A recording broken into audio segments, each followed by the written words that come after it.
Whew. It's a beautiful morning out here in Brooklyn. The sky was aflame. Let's see.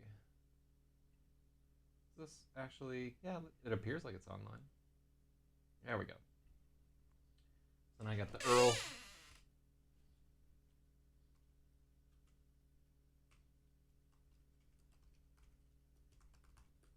Short story editing with Zak ZYZ.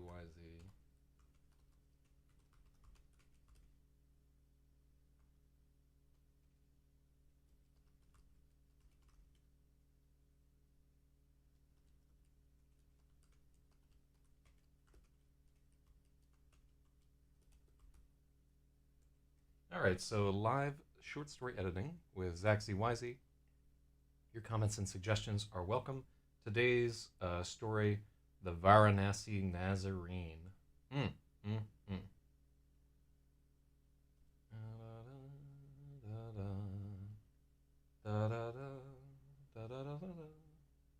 So I link it in LRH, firm chats,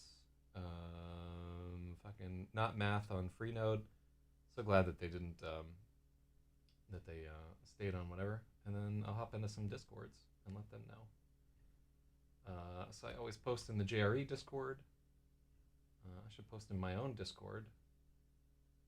As a, hold on. Yeah, I'll post in mine. Then I post in the Twitch Writers Network. Let's see, who am I preempting? Oh, there hasn't been anybody that started this morning. And I think that's all that I really stream in, honestly, for Discords. Oh, I let Negi know.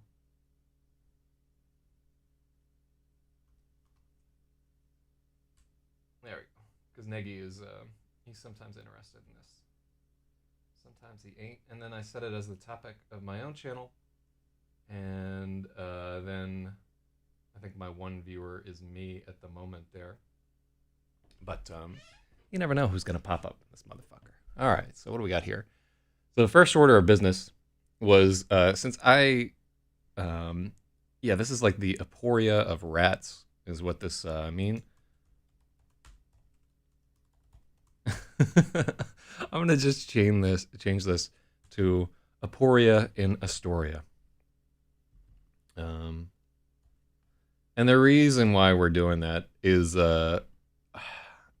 like originally I was just, yeah. So here's a short story.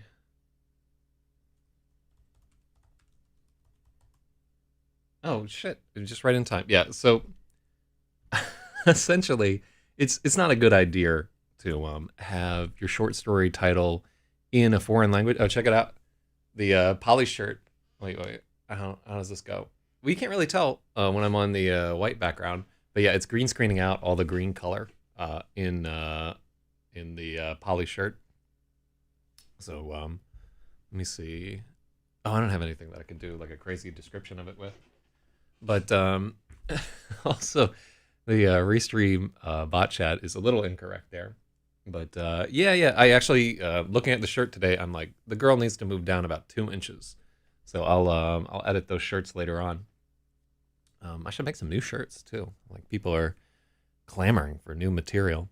So anyhow, like thinking about this, I'm actually going to try and sell this to, I think like Uncanny Magazine. I don't think that they'll buy it, but might as well take a shot on this guy just because it's so goofy, and I think it would be so stupid to get this published. There's just the idea of somebody like picking up the magazine and being like, "What the fuck?"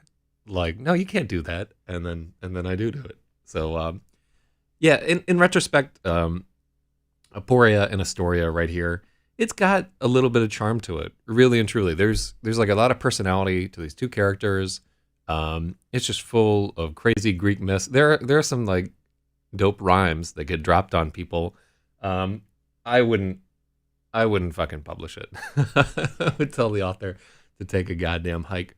But a lot of these magazines are more froofy than me, and so if you want to picture your average your average person who reads slush piles for these magazines, um, I want to say that generally they're going to have some component of an English degree, maybe like a year or two before they flamed out.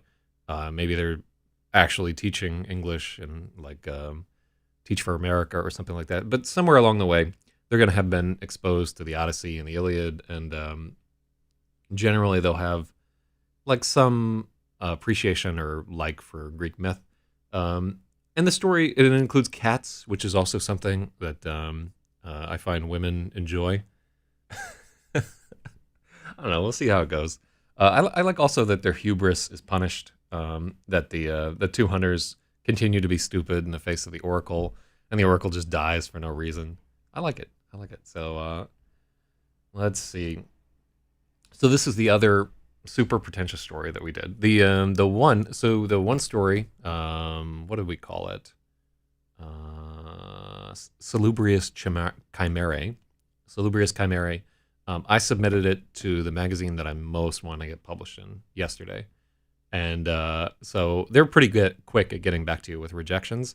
So when that comes through, I'll be suitably crushed. But let's see. In high school, our gifted teacher had a dude come down from the university to recite the Odyssey in ancient Greek, and he used a drum, and it was frankly amazing. Yeah, I have a contact patch for like ancient Greek percussion, and it's got like some lyres and like the different timpani and so forth that they use there. I might wind up doing an animation version of Aporia and Astoria, but it's a lot of work. So I think it would be funny, but I have been staring at the set of this other claymation that I'm trying to do for like 2 weeks, and I've never actually done it. I have to start recording the audiobook for Zeros. Really, I should have started yesterday. I definitely need to start today. Because I want to get that done in time where I can say to reviewers, like, hey, if you want to read an audiobook, this is much easier. So I should really be putting in 4 or 5 hours a day on that, but we'll see what I can actually do. Yeah, I did like a trial read yesterday. I don't know why I'm so fucking anxious over recording an audiobook, because I've been recording for years and years, but I just, there's definitely like some anxiety. And you're like thinking about every component of your voice. I was like, I got too much sibilance here, and I'm mispronouncing so much of this, and I'm not an actor and so forth. But honestly, like doing a read through in bed, it sounded pretty okay to me. So we'll see what I can make of it. Again, it's just one of those things where I'm not a professional at it, and I'm gonna have to learn on the fly and make some mistakes and do the best job that I can. But honestly, if you look at that book on an iPad, it looks fucking beautiful. All the like 40 or 50 hours of typesetting that I put into it really shines through, and I'm so happy. So yesterday, for Zeros, I got the final round of proofs from the Mandarin sort of proofreader, and essentially in the writing group that I'm in, they compiled a list of all the different experts who could tell you about different things, and just like every writer is like linguistics. But one guy was actually like, yeah, I speak Mandarin. And so I reached out to him. He didn't even want to take money for it, but I told him, like, take money because I'm going to ask you so many stupid questions. And indeed I did. And so I'm a huge believer in editing. Obviously, we're here. So also a big believer in proofreading, believe it or not. And this could have come across as one of those like cultural sensitivity, like blah, blah, blah. But in fact, it was a really smart move to do this because like I had made several key Google Translate mistakes. Like one of our chapter titles was the word lashi, which is to shit.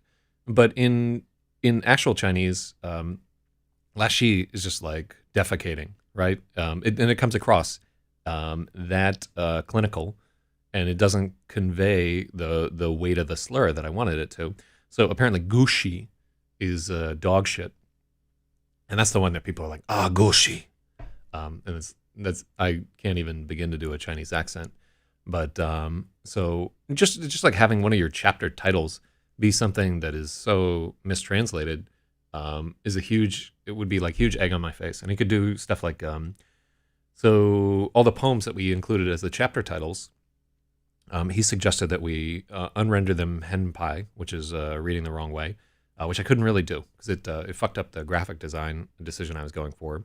But he also suggested that in the back of the book, where we translate all the poems, we tried to swap them from the simplified Mandarin to traditional, which makes perfect sense given that these are all like 7th century poems. They would have originally been written in traditional. So I try to do that wherever possible there. And just like a lot of different instances. And he also caught some mistakes that I and the proofreader had both missed. So, or maybe like the proofreader didn't miss them and I just didn't implement them. But whatever the case, hugely valuable. And I wound up, sending that guy some cash and also like just letting the list runner know, like, hey, this guy really knows his shit. So yeah, just super positive experience. And one of those things where, and it's not like a lot of money. I gave this guy like $50 for, honestly, he had to read an entire book. It's like poverty wages and so forth. But just it was what I could afford on my budget, and it's definitely worth $50 to me to not make those huge mistakes. Is this amount of prose writing normal for books? So this amount of like I've said before that the last 10% of putting a book out is harder than the first 90%, and I continue to believe it. The amount of editing that I do is less than a book would normally get, I think, just because I'm only one person. So this work that you see us putting into it is less than you would get in a traditional publishing house. On the other hand, in terms of like typesetting the book and like doing graphic design stuff and so forth, it's getting a lot more. Just because that's something I can do relatively well, and I do, like if I can do it, I want to put the time in, and I try really hard on that, maybe to make up for like the shortcomings in terms of, and when I say shortcomings in editing, I don't mean that my editor's not working very hard or that we're not working very hard and so forth. Just the thing is that we're not A-level professionals for the most part, and I don't mean that as a slight or anything like that. It's just, my editor, he's, I think, primarily a writer, and I'm primarily like a substitute teacher. And the readers, the viewers on the stream are primarily like smoking herb and being like, hell yeah, let me get them points, hustler. So in terms of the hiring like a Mandarin translator to take a look over it, that's also less than you would get from a traditional publishing house. They are really serious nowadays about not fucking up writers from just American cultures, sort of taking pieces of other cultures and like not really showing the respect that they're due. And I don't think cultural appropriation exists. It certainly doesn't exist in terms of like Chinese culture and Japanese culture, where they don't give a fuck. They're just happy like somebody is paying attention to their poems from 2,000 years ago. They really just don't, in my experience, see things the same way. Like running through this is helpful since every comma saves a cent or whatever. Oh, not only that, it's just every editor is only going to put so much time and effort into their, they're going to try X hard, right? And even if they're trying their absolute hardest, everybody has a limit for how much bullshit they can put up with before they're just like, fuck it. And the cleaner we get the manuscript in, the longer it takes to hit that fuck it threshold, And if the manuscript is like bright and shiny enough to where he never gets lazy and never gets up, because the whole time through he's engrossed in the work. He's like, oh, this is so cool. If he has that feeling from beginning to end and he's not getting tripped up on a bunch of stupid shit that we did, then the book is going to be far better because it's gotten his like full and undivided attention as an editor. And I'll tell you that I really like the editor that we use. He's a great guy, gives me good feedback and so forth. And I have the feeling that he really enjoys the books that we're sending over. I certainly enjoyed Lemon Maybe, and he really had a good time with Zeros. And I think somebody who's working on something that they like will do a better job. But speaking of working, let's get down to the Varanasi Nazarene. I wish Spathiwa could be here today. But he's so fucking busy. So yeah, he's going through a very worky time in his life, and God bless him. But so this is a story set in Morocco, and this one again, I don't think we can really sell this guy. It's another one where I might try to. I don't understand why. Like in my mind, I feel like I think Uncanny is just more. It's a better. It's definitely a better magazine if you want to submit with LGBTQ, LMAO, whatever themes. A big shout out to Spathiwa, the lost member of the Edit Ace squadron, but he'll be back. I hope. Um, so yeah, just in general, writing after you write something, you look at it and you're like, where could I really get this published? You know, because every story is going to have like a decent venue for it. Like the last story that we did, a Salubrious Chimera, just seems perfect to me for Clark's World. They like shit with robots in it in general. They like things that have like a little bit of edge to them. But I'll tell you one thing: Neil Clark, who is the guy who founded the magazine and does some of their slush reading, he fucking hates puns, and that story ends with a pun, and there are a bunch of psychiatrist jokes in there that are just ancient, right? So if he's the one that reads the story, they won't buy it, and just flat out. I know it. I don't want to take out those puns. They're to me like one of the more delightful parts of that story, especially the ending. I love the fucking ending. Tell him I can't see him. You know what I'm saying? So if he reads it, the story's just gone, right? They did not accept they didn't accept the right to bear arms, just because of the title, and it was like a little long. But when I told him the fucking title, I told him the title in person, and the look of disgust on his face, it was like I had just like, hey, check out this photo of this dog I fucked. It really was atrocious. But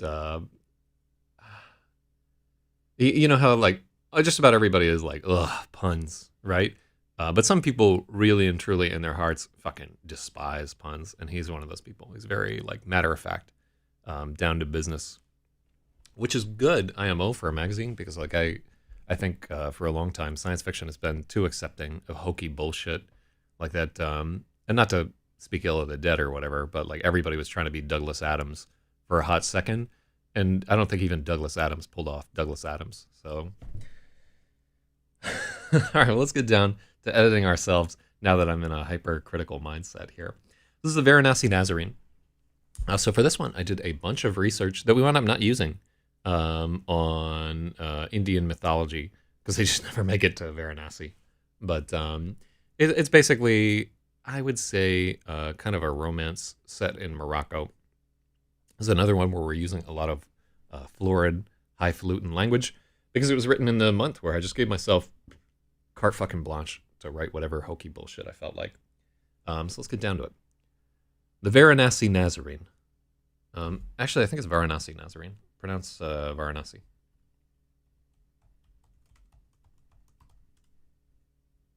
Varanasi? What the fuck? Varanasi. Varanasi? Are you serious? Varanasi. Let's get the UK pronunciation. Varanasi. Varanasi. Yeah. Varanasi. Varanasi. How did we come up with that horseshit? The Varanasi Nazarene. I'm gonna the Varanasi. The Varanasi Nazarene. The Varanasi Nazarene. That's hard. The Varanasi Nazarene. This is a story of Liberty, a pickpocket. Begin. Liberty filled her mind with gossamer things, kitten's breath and butterfly wings. Woof. Woof. Oh, why do I think I can get away with this? It does seem very. Hold on, let's try another. Let's try these guys.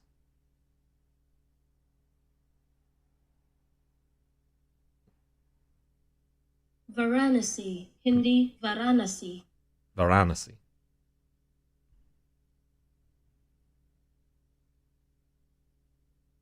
Let's see. Vishnu was born in Varanasi, India. Kari. Varnasia. All right. Varanasi. Ugh. I don't like any of the translations. It just doesn't sound right. I'm going to ask somebody who actually speaks Hindi. Like, how did Emma sounds hot? You think so? Liberty filled her mind with gossamer things, kitten's breath and butterfly wings. This should probably be a colon. I wonder if that's like a semicolon. This is a rough introductory. You're asking a lot of the reader to like buy in here, but the story's going to go kind of along that route. She eased her hand into the priest's cassock. Priests always had money. With fingers as light as Mott's feather, I think it's Mott. With fingers as light as Mott's feather, she teased the touch of leather. Liberty raised a dark eyebrow at the wallet's surprising thickness and lost the thread. She was undone.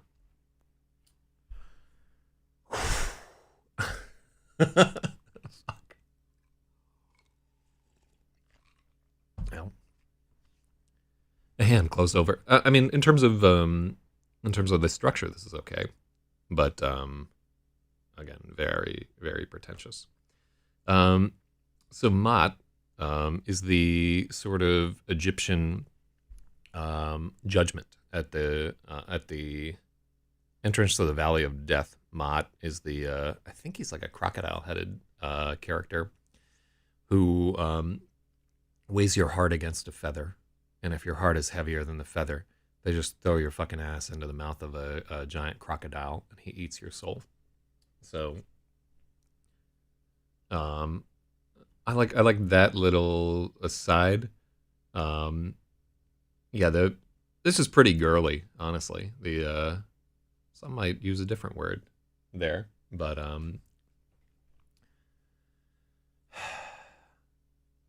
raises a dark eyebrow at the violet's surprising thickness and loses the thread, and then she was undone, which is really up its own ass. Like testing for witching a little bit, yeah, like sort of like just dunking them. A hand closed over hers. Liberty did the worst possible thing and froze.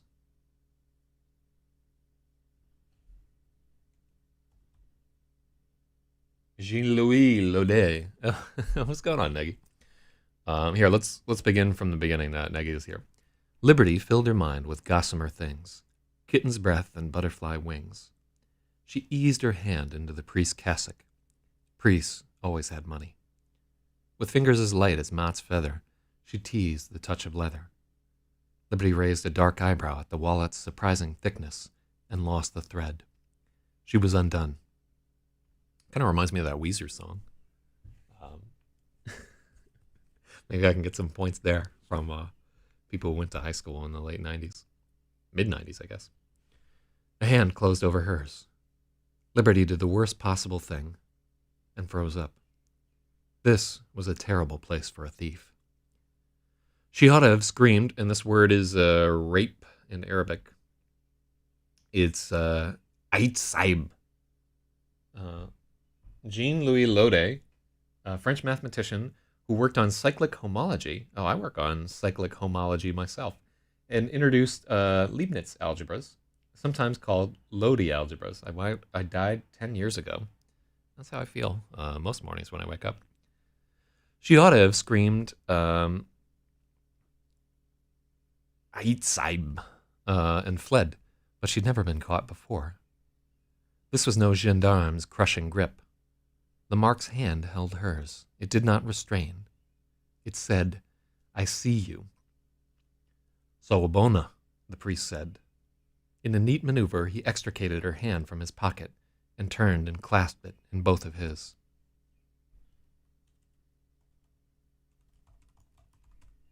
And clasped it in his own hands.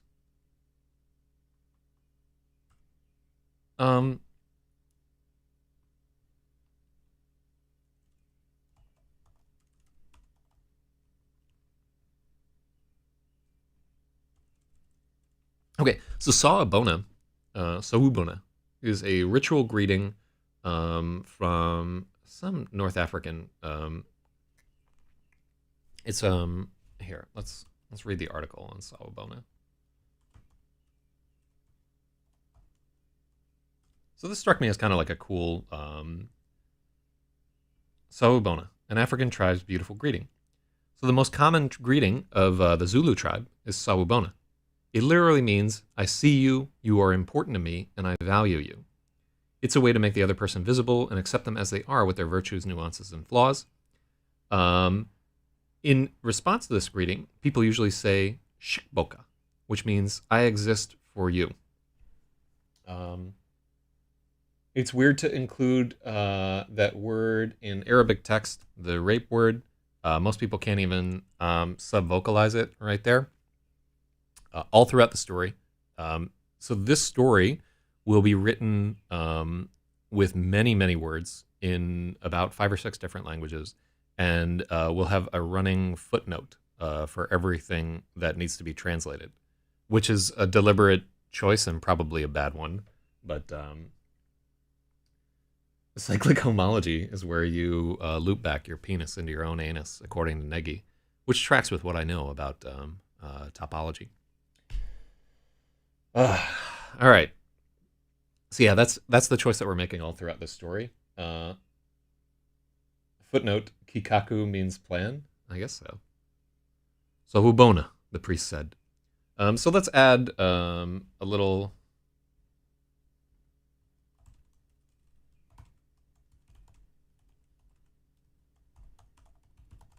Okay. So I want to add a little context there. So Hubona, the priest said.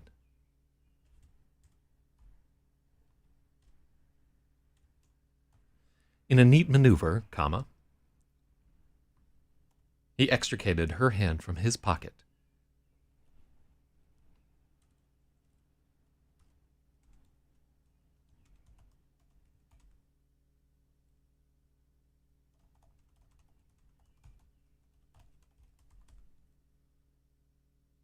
Um,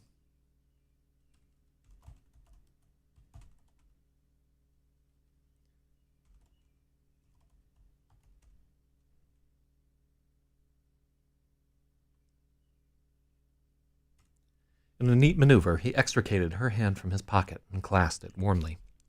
It became an eager handshake. His smile was wide. Liberty was flabbergasted, but she remembered the shibboleth. Shikboka, she replied. She batted her lashes, hoping talons of eyeliner hadn't run down her cheeks. It's a literal anime meme. It means this thing you're doing. Oh, I see.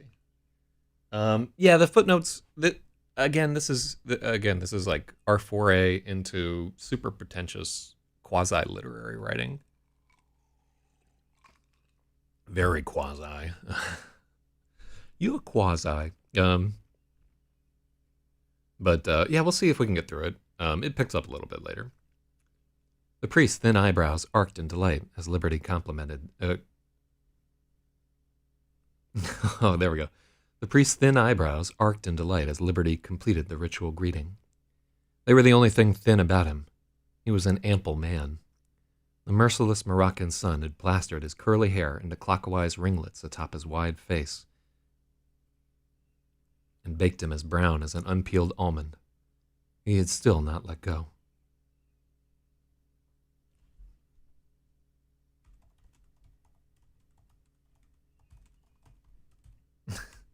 He had not let go of her hand.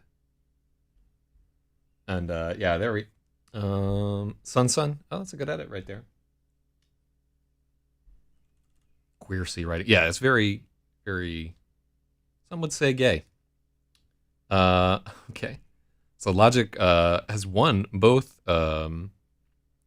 Aporia and Astoria, and he won Salubrious Chimere, and now that we're Logic is in the lead there. Okay, and we did indeed double up Sun. The priest's thin eyebrows arced in delight as Liberty completed the ritual greeting.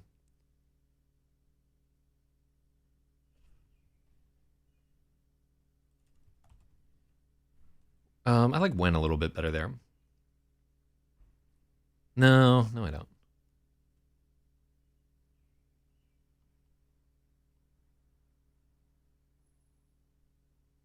Yeah, that's a little better. Saw ooh boner. Oh shit, what's up, Big Jira? Ooh, what's this? Saw bona. They were the only thing thin about him. He was an ample man. The merciless Moroccan sun had plastered his curly hair into clockwise ringlets atop his wide face and baked him as brown as an unpeeled almond. He still had not let go of her hand. So this is an allusion to the Buddha. The Buddha is always in certain parts of I guess Asia. He's always rendered with his hair curling in a clockwise fashion. It's just one of those things that you do when you sculpt the Buddha. Quanto meraviglioso, the priest cried, as if he'd discovered an old friend instead of a pickpocket. And this is Italian for how marvelous. Yep. He began rattling through the languages he spoke, trying to find one they shared. First Arabic and French, for they were in Marrakesh. Then Italian, eyeing her dark curly hair and olive skin. When she did not answer, he tried Albanian, getting closer to the mark as he drove east. Turkish was next, and she could have answered him, but he was hardly finished. Oh fuck. Do you speak Farsi, I think? Do you speak Persian? And this is the informal form of it.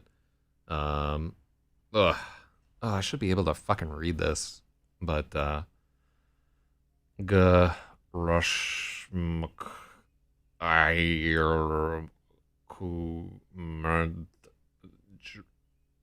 no, I can't do it at all. I think that's Farsi, the tourist version. Yeah. I speak Farsi, Liberty replied with excitement. She was so happy to hear a language she understood. She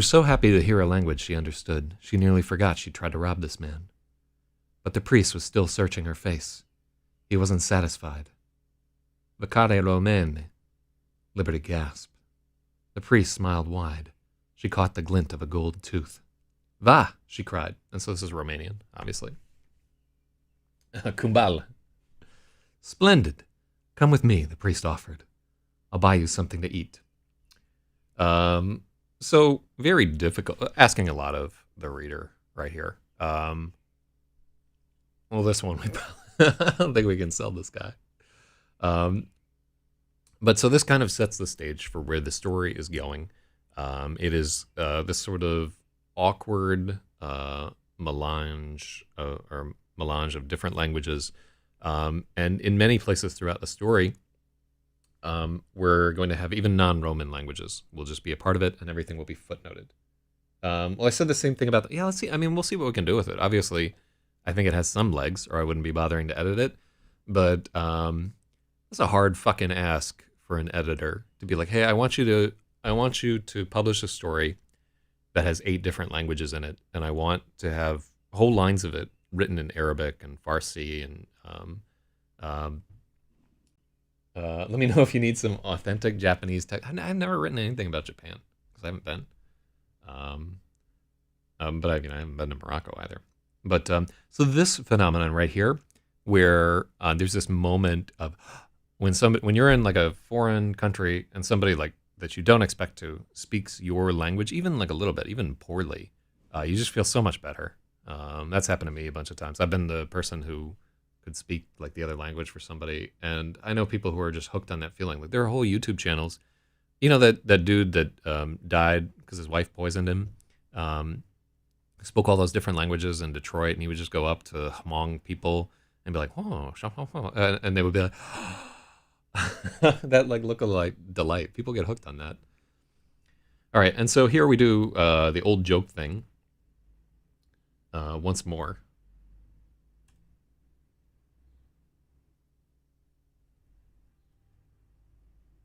The Dalai Lama walks up to a hot dog cart and says, "Make me one with everything."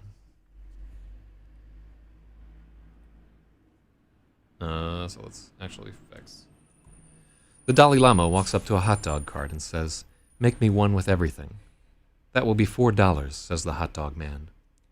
The Dalai Lama hands him a $5 bill and receives a foot-long hot dog, slathered in every imaginable condiment. Where is my change? The Dalai Lama asks. Ah, says the hot dog man. Change comes from within. Yeah, like, look at this. Seeing this white dude saying some shit.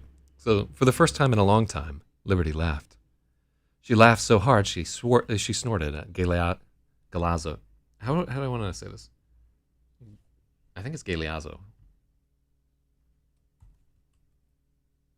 I picked this name. It's I believe it's the Italian form of Galahad. It was Conan O'Brien that actually first told that joke to the Dalai Lama. It's so old.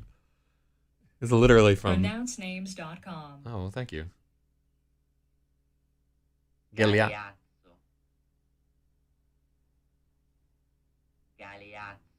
Galeazzo. I like that. That's a good name for this character. So the priest name is Paolo Galeazzo. For the first time in a long time, Liberty laughed. She laughed so hard she snorted at Galeazzo's corny old joke. Gold glinted when he smiled back at her. He was a charmer.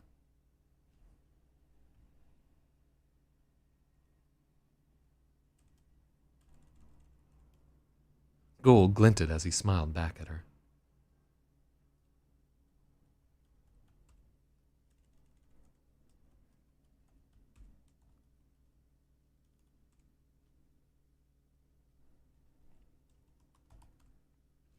Gold glinted as Father Paolo Galeazzo smiled back at her. He was a charmer. Maybe he was playing, but he was laughing. I bet he did laugh because he would be so nervous for being like on TV cameras and in front of all these people and the lights and everything like that. That like a lot of those laughs that you see, like the Egg McMahon, like those laughs are genuine because they come from a place where the person's internal nervousness is being transubstantiated into, okay, well, this is all right. I'm laughing. I didn't know that somebody told that fucking joke to the Dalai Lama, though. That's LOL. So also, these need to be correctly indented. Yeah, they need to be indented with the rest of the manuscript. So kind of interesting note is that when you're submitting a manuscript, you indent the first line by half an inch, right? But when you're typesetting an actual novel, you only indent the first line a quarter inch. So that's just, I don't know why that's that way. I think it's easier for, you do a few different things like where you're double spacing and so forth, just to make life easier for editors. And a lot of this is from a time from before you could just word, like you can, like an editor can change the fucking document to be whatever they want at this point. But back in the day, this was on paper. At the start of their meal, the priest Romani arrived in halting fits. Whenever Paolo could not remember a word, he would tap a thick finger against the side of his head to jog his memory. By the time the third course of appetizers arrived, he tapped the rust away and summoned a remarkable fluency. It was no easy feat to get a laugh in another language. This is very true. I don't know if you ever try to tell a joke in a language you do not know, but holy fuck. You can think about how, you remember when all those, when the Spanish Wikipedia redirected to my show and like all those, all the people from Chile and Argentina and so forth were calling in, and I was trying to make them laugh, and like we did Lo Masturbas and all that. Not easy. All right, so let's get oh fuck, there's water all over this thing. Here, hold on. Fucking coffee fumes. All right. And in fact, there we go. My last wife said she knew I had learned Swedish when I started telling jokes, since I'm a pretty funny guy, IRL, but it took years to get comfortable in Swedish to do it. Oh, damn, Logic. I didn't know you was swanging like that. All right, hold on. I fucked up the flow.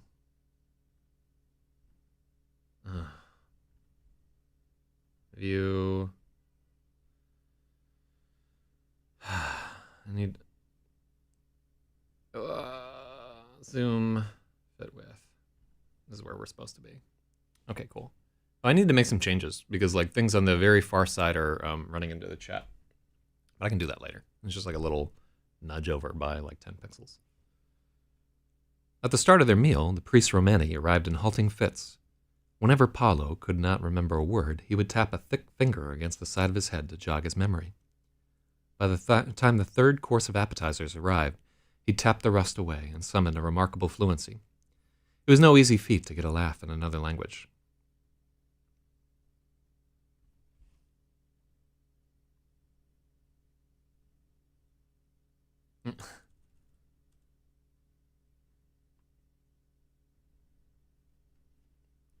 Padre Paulo Galeazzo was a man of hidden gifts and obvious glaring flaws. All right. So in general here, the Galeazzo character is written as just being a complete savant of all things like languages, and he has like he would be like a character where he just threw everything into intelligence and charisma and has no wisdom whatsoever, and no like physical prowess or anything to speak of. And as you'll see, he's like quite inexperienced in the ways of the world. So he's really meant to be this sort of savant type character, which we'll get into.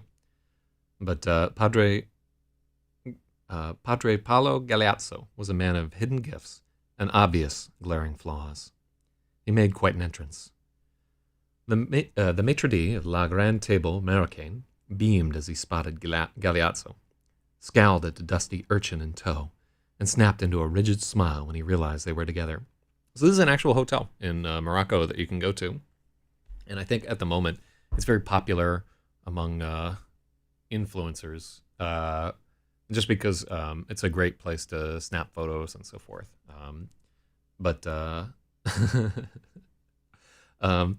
So afak, un petit faveur, s'il vous plaît.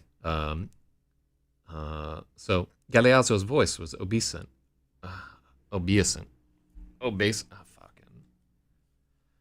Fuck me.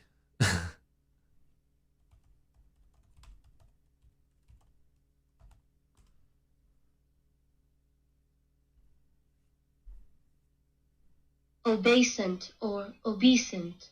I think obeisant is more, yeah. Thank you, emmasaying.com. Let's see.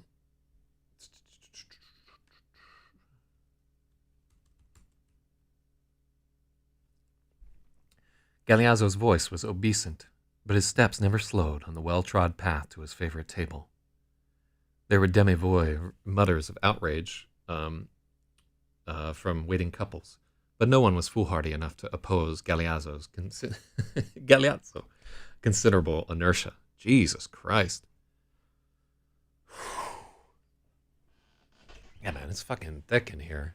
I'm like drowning in my own bullshit.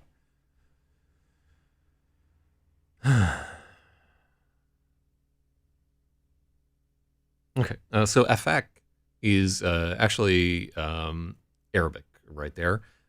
So in Morocco, there's a little bit of a patois of Arabic and French that get mashed together. And afak is, I think it even works in like a few different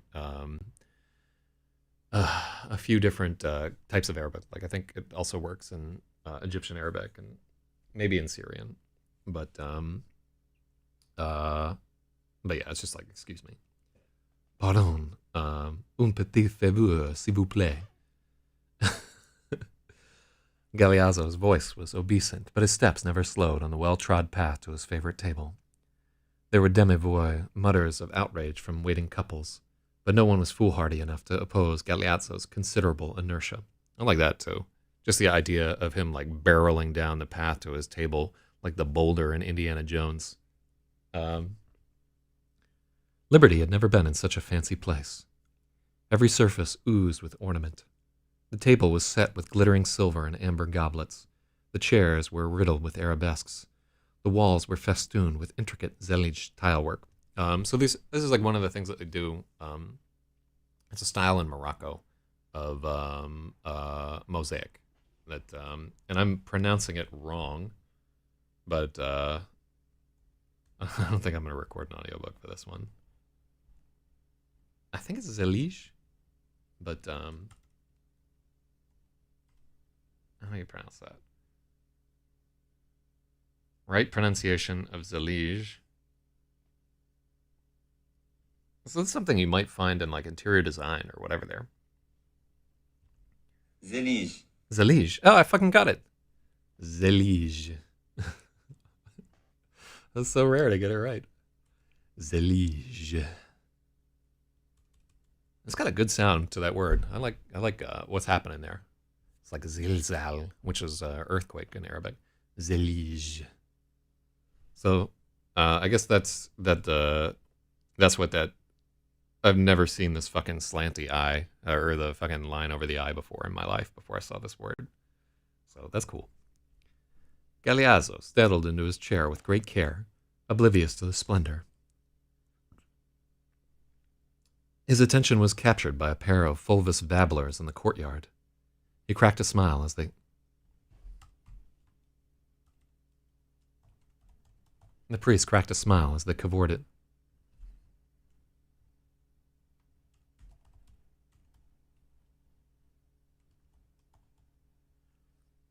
His attention was captured by a pair of fulvous babblers in the courtyard.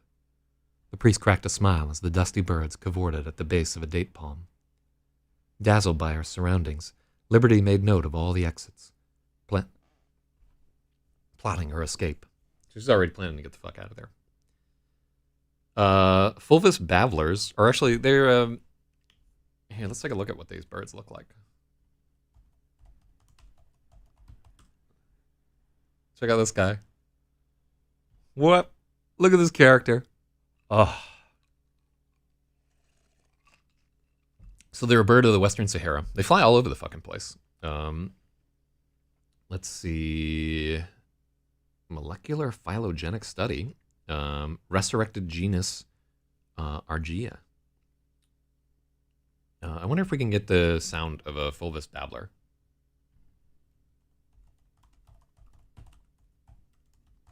Let's see. Xenocanto. Fulvous babbler. Oh, so this is just like where... so here's a recording of the fulvous babbler.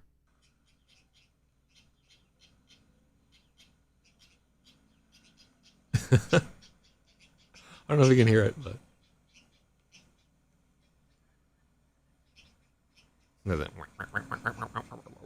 Oh, that's a good name for this bird right here. All right, so...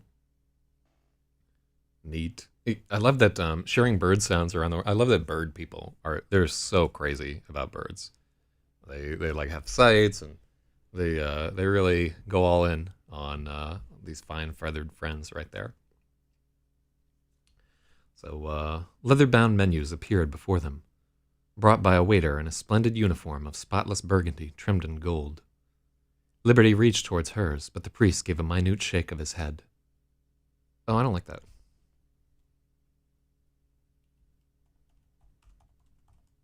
But the priest shook his head. She snatched her hand back and sat on it like an impetuous chess player. This is one of my favorite descriptions in this whole story. And it's lines like this that make me like try to salvage this kind of top-heavy train wreck of a piece right there. Wild mix of Hawaiian birds in my trees out. That was the first thing I noticed. Like one when I was in Texas doing basic training. I'm like, man, the birds are so fucking different out here. Because I'm like a creature of the deep south, and there's like the places I had been to the south, the birds sound about the same, but as soon as you get into like Texas and the west, way different birds, and you start seeing crazy shit once you're out there in California. But so I really, really like this. She snatched her hand back and sat on it like an impetuous chess player. No, I don't think you have a comment there. Let's see. So yeah, I am gonna try to salvage this piece here. It has to be about as pretentious as it is, and I don't think like a lot of stripping things out is gonna improve it. Unfortunately, there may be a few places where we're like way too up our own ass, like maybe including lines in Arabic. But I think they're gonna make the final cut. Honestly, I think it's just Um, I'm going to ask the reader to like, you just have to be okay with maybe like half the people who see this story are going to get like a paragraph in and be like, next. Which is okay. Like, not every story has to be for everybody.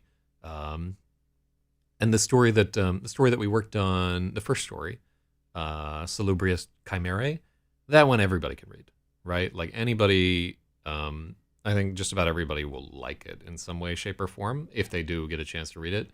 The one yesterday, like a certain type of like puffed up pseudo intellectual will like it. This one, you really have to be very interested in languages and sort of you have to get, I think, hooked by the idea of the priest and the pickpocket going to dinner, and be like a little bit charmed by all these kind of eccentricities of the story. Maybe like a quarter of people will like that. So yeah, like in the analysis of like, is this publishable? More so no at this point, but we'll see. She snatched her hand back and sat on it like an impetuous chess player. The waiter arrived. Oh.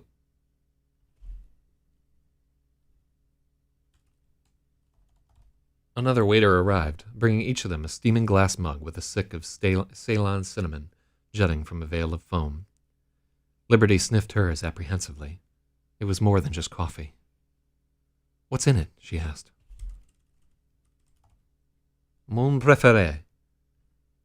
Cognac, liqueur de café, mille, cannelle, crème liquide, et noix de muscade. I'm just butchering. Crème liquide, et noix de muscade. I don't know what noix de muscade is. I should really know. But Galeazzo answered before the waiter could. He inhaled deeply and took a sip, leaning back in Epicurean abandon. Oh, I like that. The chair creaked in protest, and Galeazzo returned to form, pivoting to their startled server.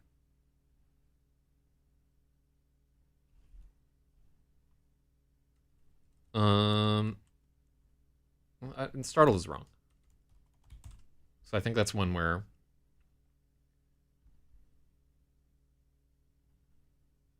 I think nervous server.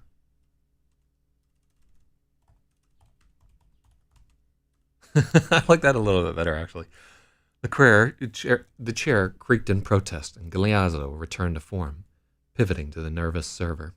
Nervous service. Pervis. So I like that. Intent as an inquisitor. No, I like nervous server a little bit better. I think we lost logic. R.I.P. He might have gotten distracted by birds. But yeah, I like nervous server because it like a little bit rhymes. Yeah. I think power's been crazy in Hawaii too. Intent as an inquisitor, Galeazzo, or it also might just be that the chat is not apparent. No, you're there. Oh shit. Okay, so the user count is completely inaccurate in the chat. Thanks, Restream. It's probably like the API is just not registering correctly. But so it goes. Intent as an inquisitor, Galeazzo grilled the flustered garçon in fluent French, far too fast for Liberty to follow. You see that tongue twister? Intent as an inquisitor, Galeazzo grilled the flustered garçon in fluent French, far too fast for Liberty to follow. Love that. Let's not lose sight, as I'm like poo-pooing the commercial potential, let's not lose sight of the fact that I fucking love this kind of shit. I would read it all day if I could. Stammered answers about les spéciales du jour at last seemed to satisfy Galeazzo. He invoked a lengthy order. He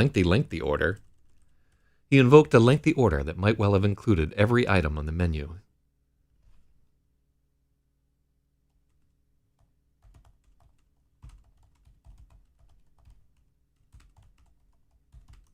Which he had not even bothered to glance at.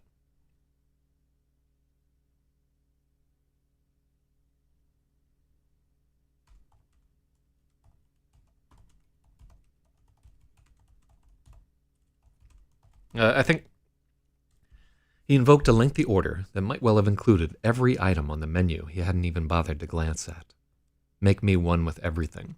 So I like this callback to that joke right there, which is the whole reason why we include like the whole lengthy joke.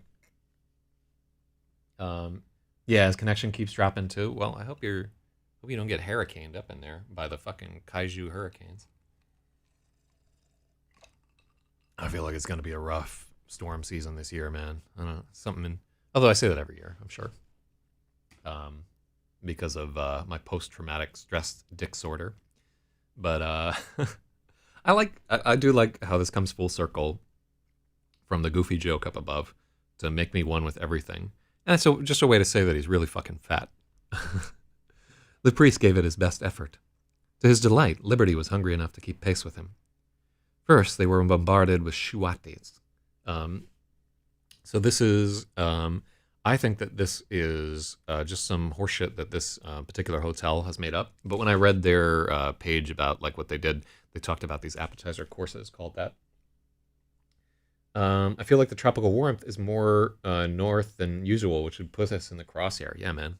Like, it's never too soon to get ready for a fucking monster one. I just, Satan is real. Anyhow. First, they were bombarded with shuats. I have no idea how to pronounce that. And I don't think we can find it. Octagons of orange beetroot pate divided by a translucent crescent moon of candied sesame.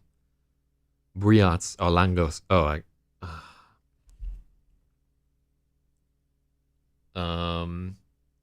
can't pronounce almost any of this.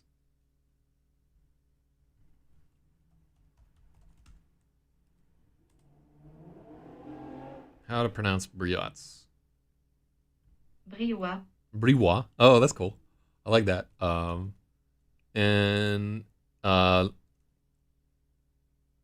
These are langoustes. Langoustes. Les langoustes. Langoustes. And then we got to go back to the other one. Sorry, langoustes and briwas. Briwa. Briwa. So this would be briwa à langouste. And I think they spelled langouste a little bit. So langoustes are like langoustes.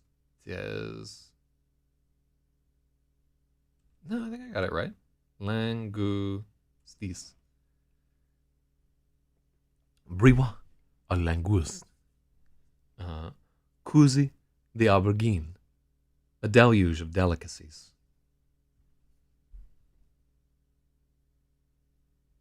I think this is a semicolon right here.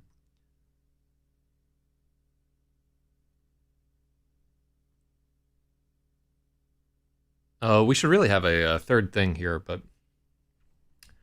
so I think kuzi is couscous. Maybe this is eggplant couscous, but what? Hold on, let me look this up.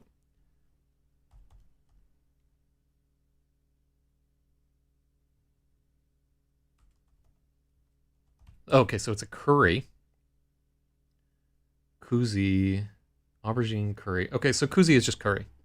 So it's like an eggplant curry. Brioche. Oh yeah.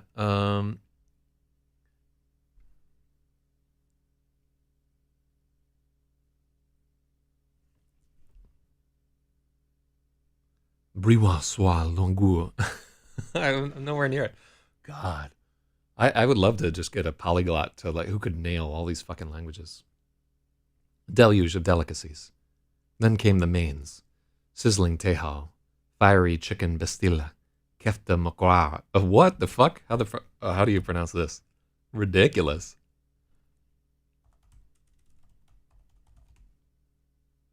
Is that even a word? How to pronounce makwa? It's a word. Rate the pronunciation difficulty 4 of 5. Makwara. Makwara. All right, cool. Well, what is makwara? It's like a meatball tangine. Kefta maraca. That's cool. It's a meatball and egg tagine. Kefta maraca with quail eggs served in a 5-pointed terracotta star. Ugh. Oh. It's like such a block of crazy shit that I obviously had to construct like piece by piece, just looking up like different entrees that you might get in like a 5-star restaurant in Morocco. Um, and I wonder like if there's anybody who would read this and they'd be like, oh, I know what all those things are, just off the top of their head, and like, oh, that's making me kind of hungry. Because I think if um, when I look at this, like I know what orange beetroot pate is, and I know what candied sesame is, and then I don't know exactly what a briwa is, but I know that this is those langoustines, those like little scrimp. And then I would know, like I didn't know exactly what kuzi was, but I knew that this was eggplant, deluge of delicacy. Tehal, I don't know what the fuck tehal is. I've had chicken pastilla before.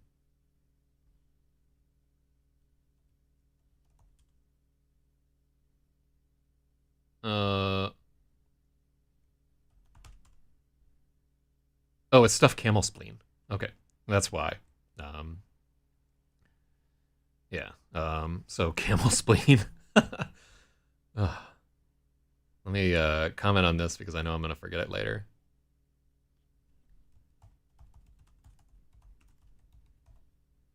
Which I don't know if you would even get that sizzling, but apparently you can. Briwaswa. Briwaswa langoustin. Oh, langoul. Alarmed by the potency.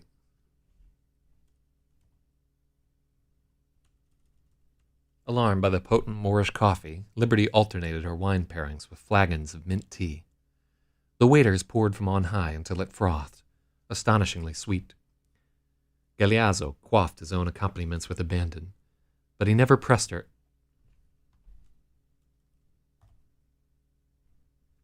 He never pressed her to match his drinking. Oh, I can't pronounce that. Oh. Yeah, this is a little out of hand right here.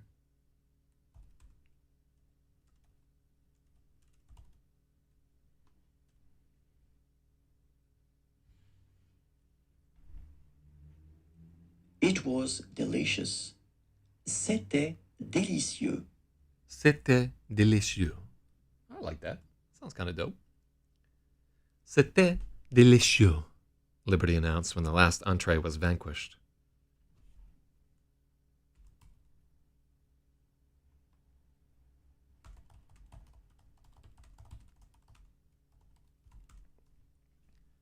C'était délicieux. C'était délicieux, Liberty announced as they vanquished the last entree. Delighted.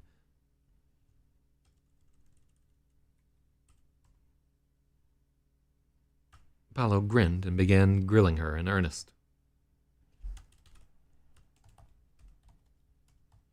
The priest grinned and began grilling her in earnest. Paolo Galeazzo was in all things voracious. He wanted to know everything about Liberty, as if the story of a Roma pickpocket was as vital as the lives of the saints. His attention had a special quality, as if he was a sponge soaking up every syllable. Wary Liberty plied the priest with a pack of quaint fables about a childhood of reverent poverty.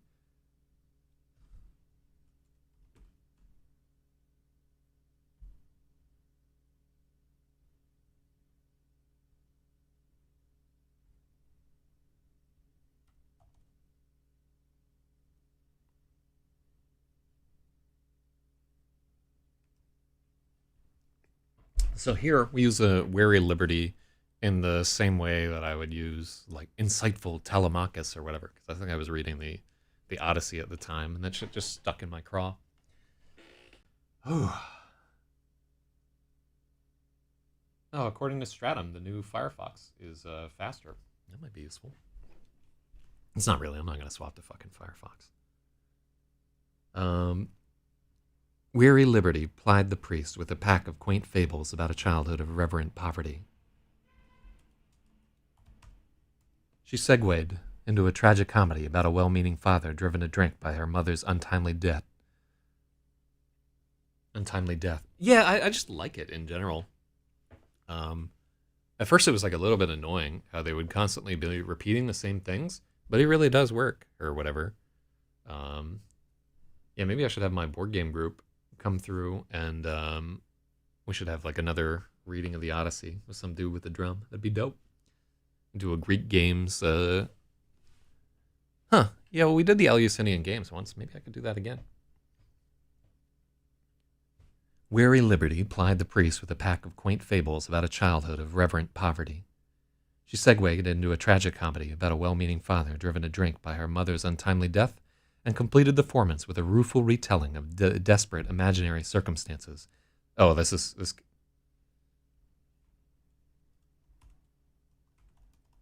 At last.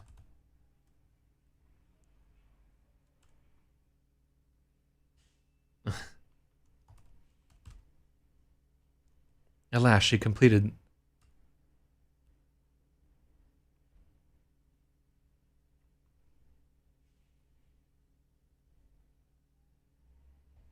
At last, she completed the charade with a rueful retelling of the desperate imaginary circumstances that had landed her.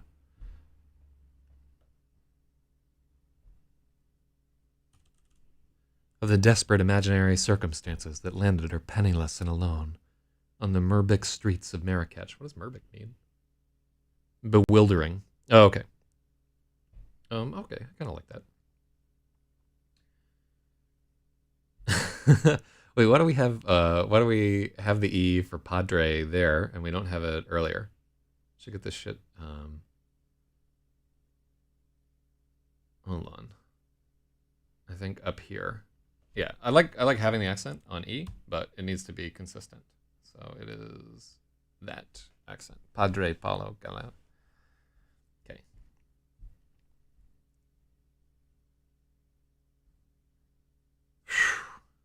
Literally going into like thousands of words about a dinner. At last, she completed the charade with a rueful retelling of the desperate imaginary circumstances that landed her penniless and alone on the Murbic streets of Marrakech. Padre Paulo made sympathetic noises, and his expressions tracked appropriately.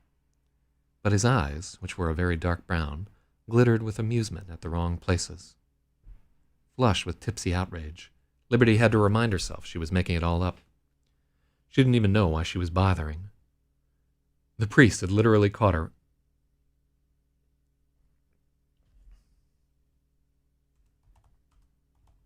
The priest had literally caught her with her hand in his pocket. If he saw through her charade, he was too polite to mention it.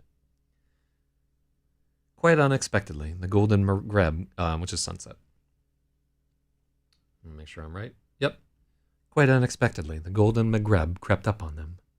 They drunk the whole day away. Yeah, the priest really is the quintessential gourmand, and he's meant to be a Buddha figure throughout the whole deal, who can just find these moments of like existential joy in like the tiny things. Like one of the first like big clue you get to his personality is where Liberty is like kind of bewildered by all the finery of the world, and he's staring out the window at a pair of birds goofing off at the base of a date palm. So yeah, like obviously, like I like both of these characters, and I think each of them brings something distinct to the story. And we try, or I try, throughout to have, even though Liberty is in a position of reduced economic power, and this guy's like so well educated and so forth, she later brings something to the table which he absolutely cannot, and it's not just a vagina, because in this modern era, everybody's got one. All right, what do we got here? Quite unexpectedly, the golden Maghreb crept up on them. They drunk the whole day away. As Liberty excused herself, she saw a glimmer of sadness in Paulo's eyes. He expected her to bolt, and she suspected she should. In the bathroom, which was larger and nicer than any home she'd ever lived in, she stared into the mirror, deciding who she wanted to be.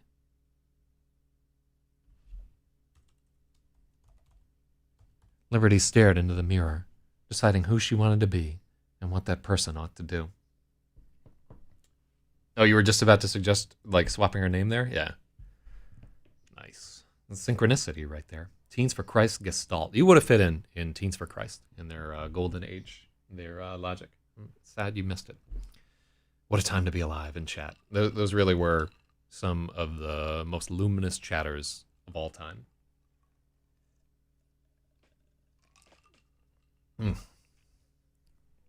Where like literally like every person in that chat channel was the equal or greater of me and Spathiwa, just in terms of like sort of vibrance and just chatting ability.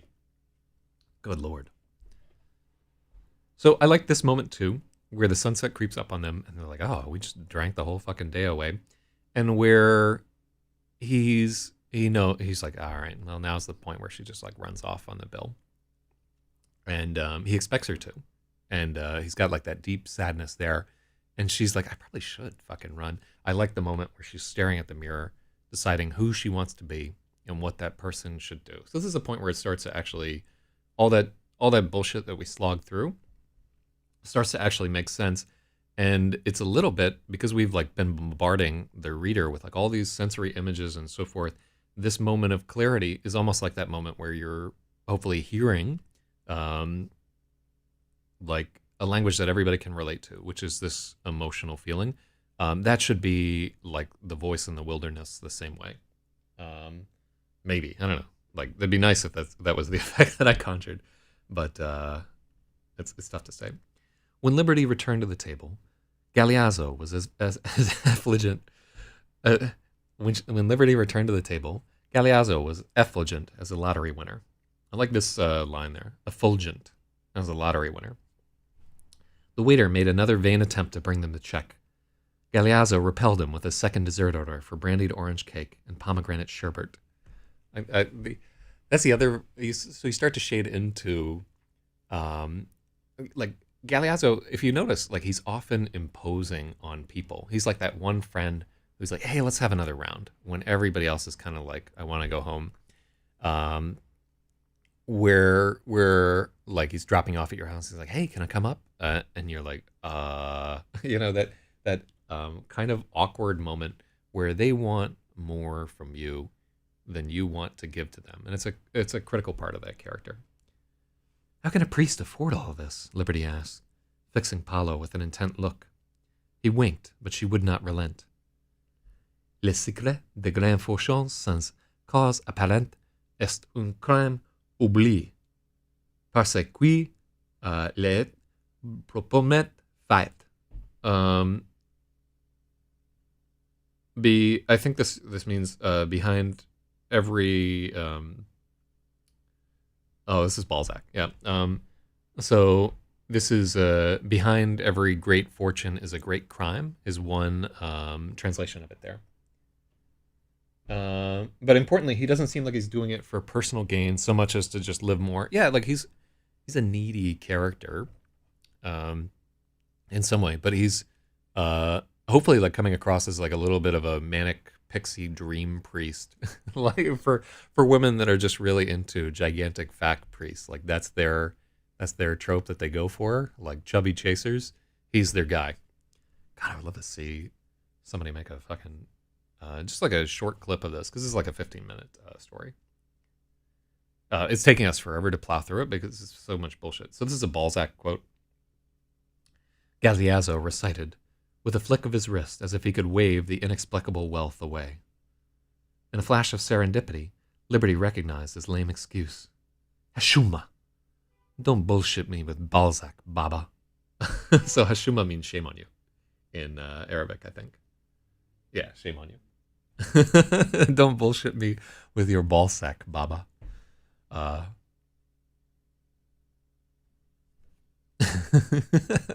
Galeazzo's thin eyebrows bounded in surprise. And how did this charming waif come to know Honneur de Balzac in the Romanian wilderness? The same line was graffitied in the stall, Liberty joked. Now it was Paolo's turn for a belly laugh that stopped the room and drew every eye. There was an alarm clatter of silverware, and Galeazzo swept a hand, blessing the diners with his apology. Oh, I like that, where he's just like, oh, like he's the Pope blessing them with his apology. L'étoile des toilettes. So toile here this is like a pun in French that may or may not work, but he's saying the canvas of the toilet. I hope that fucking works. Oh my God, can you imagine how many, if I wanted to get this story actually right, how many fucking people I would have to go like, hey, does this make any sense in French? Does this make any sense in Arabic? Does this make any sense in Hebrew? Does this make any sense in Romanian? Oh, fuck. I'll still do it because I like. I was wondering when you were going to stop playing dumb.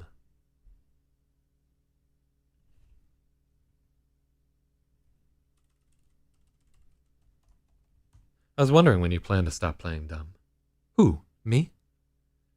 Oh, es gibt kein Schonflack und schrecklich tief. Galeazzo mused. So before we get to the thing, can anybody pick out where this is from? Or what it means there? It's like a famous quote. And then she says, Entschuldigung, mein Dusch ist scheiße, replied Liberty. So this is, there are no beautiful surfaces without terrible depths, and it's from Nietzsche. And she's saying, I'm sorry, my German is shit. There are no beautiful surfaces without a terrible depth. So schrecklich, you'll remember this from Zeros, the schrecklich chord, the 9-note torpedo symphony right there. Es gibt kein schöne, flache und schrecklich tiefe. I butchered that. Nietzsche was stupid and abnormal. Liberty rolled her eyes. So first he says, don't feel too bad. Frederick's wasn't much better. It means there is no beautiful surface without a terrible depth. Nietzsche was stupid and abnormal. Liberty rolled her eyes. So this is a quote from Tolstoy that she's hitting where. Schlicht is also terrible.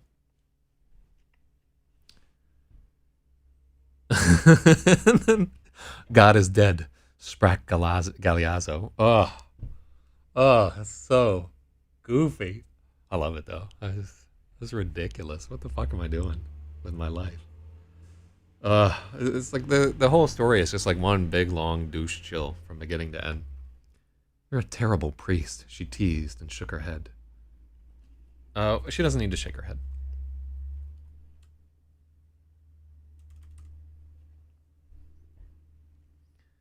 Although I do like that she's, I like the Tolstoy reference right there. I remember reading a book of famous quotes or something. It was like in the bathroom or something. And then after every Nietzsche quote, they would have the Tolstoy quote where he's just like, Nietzsche was stupid and abnormal, which is paraphrasing him heavily. Just Tolstoy was asked about Nietzsche, and he was like essentially like, yeah, I don't think that this guy is coming from a place of like profound whatever. I just think he's stupid and abnormal. He really laid it down, and I like a little bit of liberty of rivalry, because Nietzsche took himself so fucking seriously, and Tolstoy not without his faults either or whatever, but he was a fucking giant, so he could just say, yeah, this guy's a fucking idiot. He doesn't know what he's doing.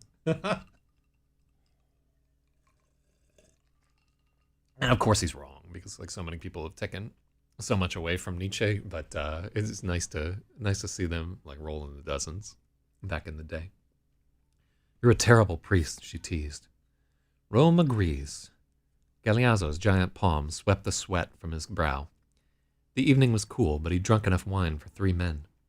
I confess, I am a heretic. It should be me confessing to you. I won't stop you, Galeazzo invited. Are you really a priest? Liberty asked. For the first time, she saw Paolo Galeazzo frown. The thick line of his mouth trembled, and she wondered if he was about to cry. He shut his eyes and let out a sigh. There are 3 vows: poverty, chastity, and obedience. I suppose I have broken 2. At least you're still obedient. Obedience was the first vow I broke, Galeazzo corrected her. There was a sudden hardness in his tone. Mercifully, their dessert arrived. They dug in, and the tumult on Paolo's face vanished bite by bite as he remembered the sweetness of the world. Really like that exchange where he starts to show a little bit of teeth there. Like it's the first time where he's not just happy-go-lucky priest man. And I like the way that they're like teasing out, like, what did you do? Why are you here? I will spare you the details of my ecumenical strife. Suffice to say, I am a second son who spent most of his waking life as a thrall of the Catholic Church. The day came where the risk it took oh my God. The day came where the risk it took to remain tight in my cassock was more painful than the risk it took to blossom. So I don't think it was Sylvia Plath.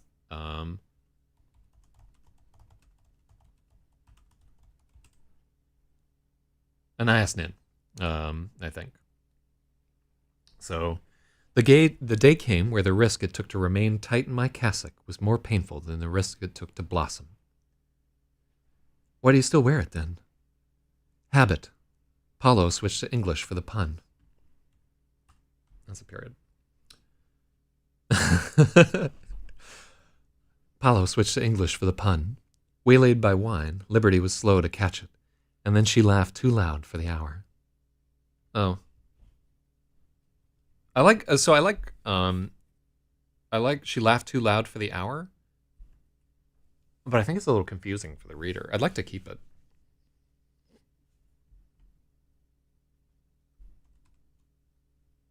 I think if we just break it up like this.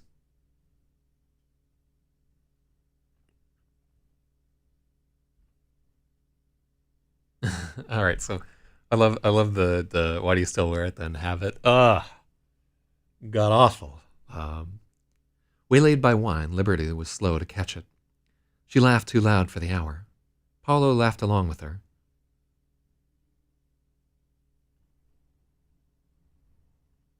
Also, we misspelled Paulo. Paolo laughed along with her, so she wasn't alone.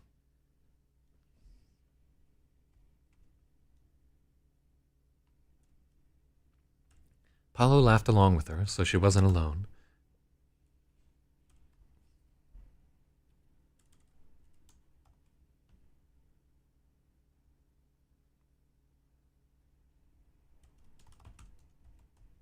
Okay. Paolo laughed along with her, so she wasn't alone. He delicately covered her hand with his. The priest had a talent for making reproach feel like guidance, which to me is cool. I like the thought of that. Even I mean, it's so telly, you know what I mean? But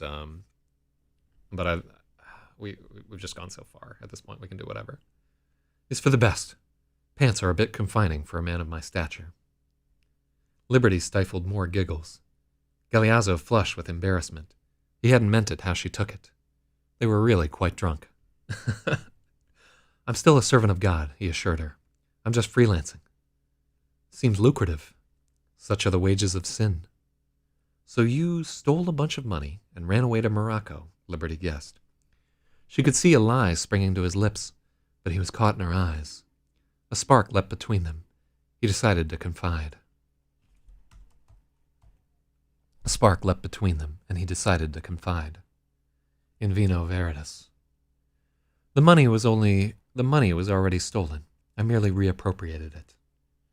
The priest is a thief, Liberty breathed. Are they after you? Galeazzo put a single finger over his lips, then tapped the side of his nose. a lot of his so he's Italian. And I think we're like blending pretty deep into like the talking with his hands.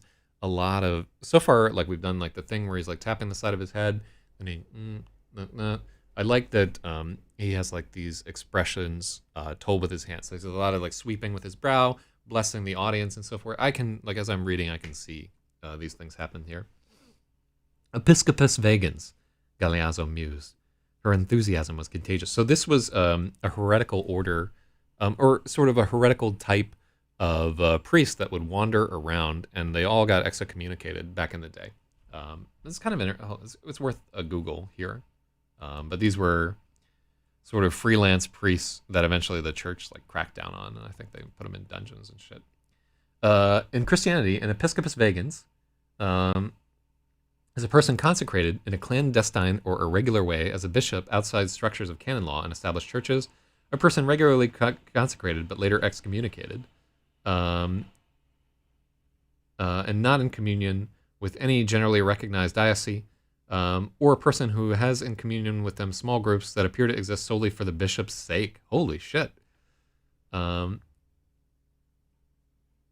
Wandering clerics, common in the Middle Ages. Clerici vagrantes, recognizing no leader is acephalii. Kind of neat. Galeazzo mused. Her enthusiasm was contagious.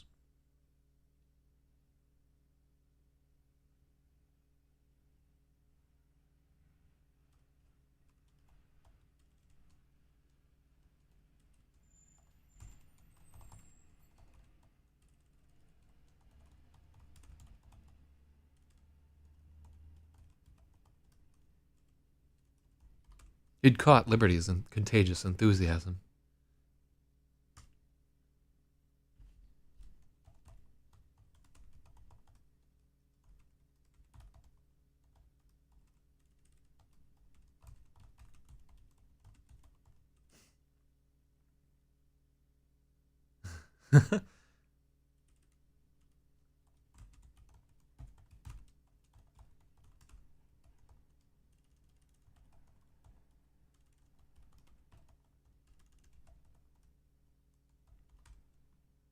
So muse is the wrong word there.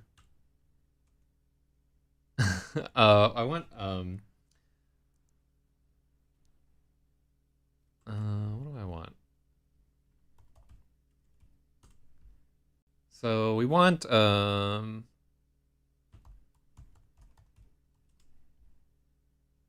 discharge. No.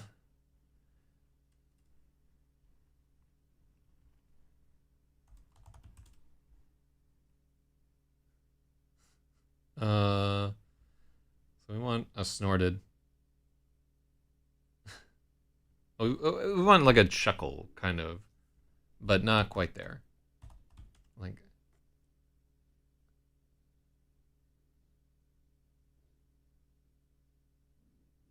maybe like a cackle. The cackle doesn't quite fit with him. Hee-haw. It's not quite a guffaw. Chortle.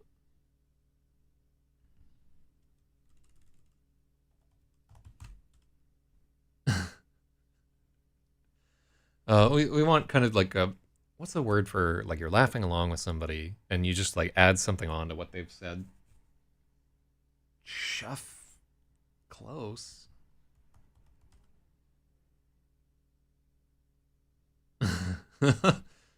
Wait, churl? Oh. I like churled.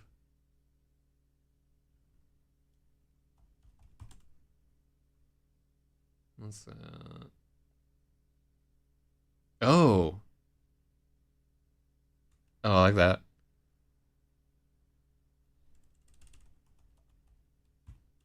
Oh, I love that. Yeah. Galeazzo gambled. How do you pronounce this motherfucker? Gamble. Yeah. That's perfect. Because he is like kind of like playfully teasing this one in there. Galeazzo gambled. He'd contracted Liberty's contagious enthusiasm.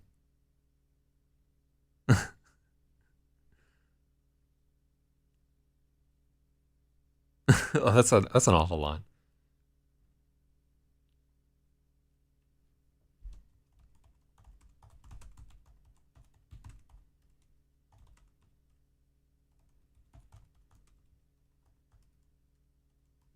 Clearly, he'd contracted her infectious enthusiasm.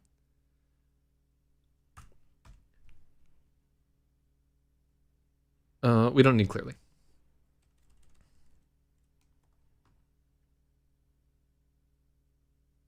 Perhaps I should find a squire and sally forth as a knight-errant. I'd rather Raciente, Liberty said, with a sly look. I'm on a mission from God, Galeazzo informed her, oblivious to her advances. I'm trying to find Jesus. Liberty blinked, rebuffed and doubly intrigued by the dichotomy of innocence and experience. Paolo was actually earnest. What a peculiar priest.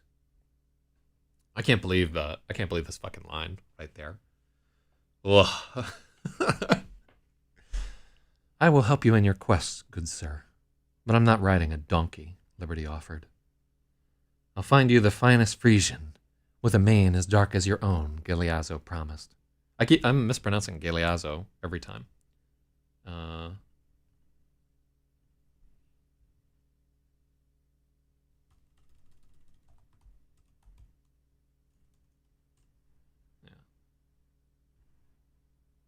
Pronouncenames.com.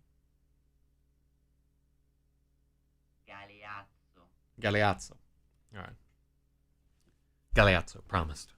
He'd grown dreamy-eyed and heavy-lidded. Liberty had heard her share of port promises. They would evaporate in the morning when the priest was sober and eager to be rid of her. How it would sting to return to scrounging after her evening in Olympus. If Galeazzo was immune to her charms, she would have to hold his attention some other way. But how? Scheherazade.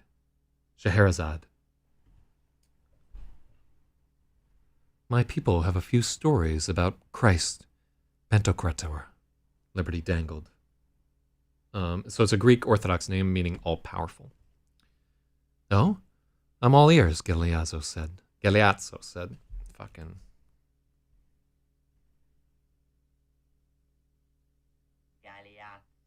Galeazzo.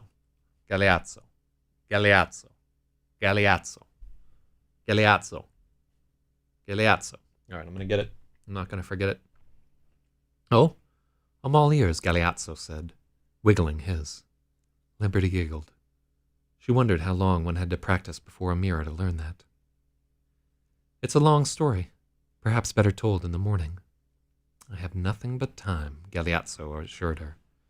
Across the restaurant, she could see the waiter wince. Oh, I love that. He's trying to get him the fuck out of there. And she took a sip. It should be Liberty.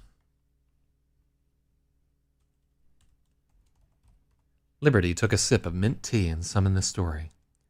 She'd heard it told around the fire so many times she could almost smell wood smoke as she began. My people are the Zagari.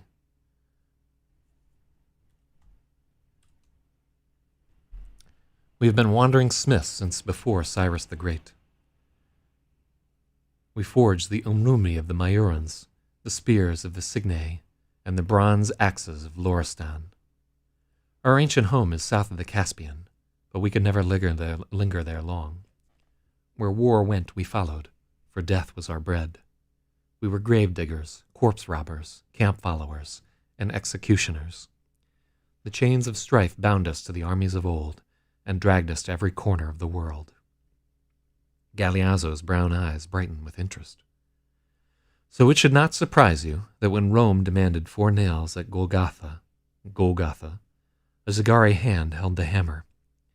3 crucifying nails, 1 for each palm of Christ, a third to be driven through both feet. The 4th was the dens silentium. What is dens silentium? Eternal silence. And then it was mentioned in this book by Agostino Nifo. Neat images inside. A wicked quietus meant to pierce the heart and prevent reincarnation. The Zagari Smith had an uneasy feeling, but the quadrants had been paid. So this was one of the currencies that was active at the time of Christ. Oh, you know, I told you I was going to do this shit. Fucking triclavianism. I've always been fascinated by this. This is not the first, or it's not the last heresy in this book, by the way. But the quadrants had been paid. He completed his task and delivered 4 nails into the centurion's hand. Oh, this should be like right up your alley there, if you like all that Roman shit there, Logic. That night, the good smith had a dream that he had swallowed the 4th nail. It stuck in his throat and grew red hot.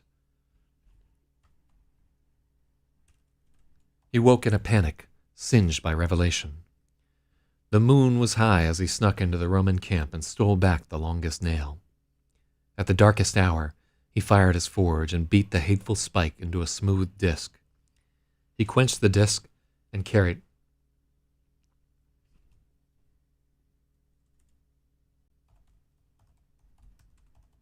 He quenched the now harmless nail and carried it for a shonus. As the sun... So shonus is like a very interesting measurement where it's varied a lot through time. It used to be one of the measurement units that they used in Egypt and the Middle East for parts of the Roman Empire, and they used to have a big-ass rope that was 1 shonus long that they would use to like measure out lengths of roads and so forth. It was pretty wild. As the sun rose, he cast...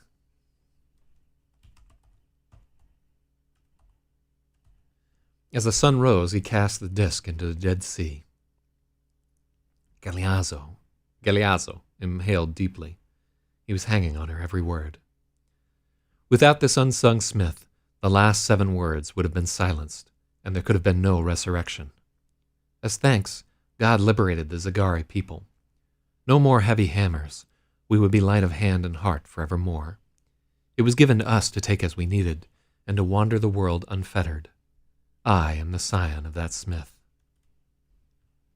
The Triclavian heresy, Galeazzo exclaimed.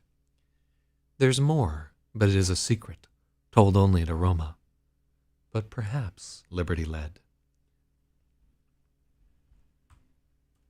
She meant to feign a yawn and was surprised when the genuine article sprang forth. We must press on, anon, Galeazzo said. His speech was somewhat slurred. Liberty wondered if he would be able to walk. Seeing his chance, the waiter swooped in and managed to extricate Galeazzo's signature.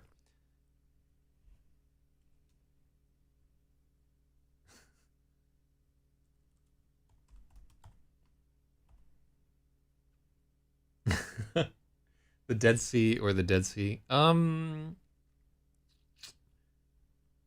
It's a proper name. It should be there. Yeah, if he was just saying any sea was dead, there. That's a good edit.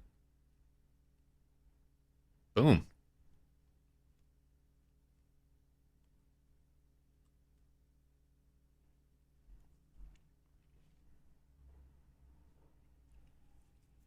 We must press on, anon, Galeazzo said. The speech was somewhat slurred. Liberty wondered if he would be able to walk. Seeing his chance, the waiter swooped in and managed to extricate Galeazzo's signature at last.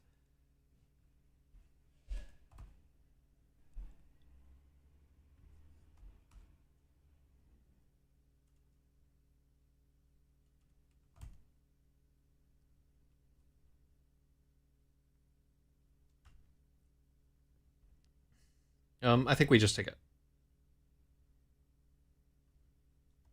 The waiter swooped in and managed to extricate Galeazzo's signature and apprise him the dining room had regrettably closed some time ago.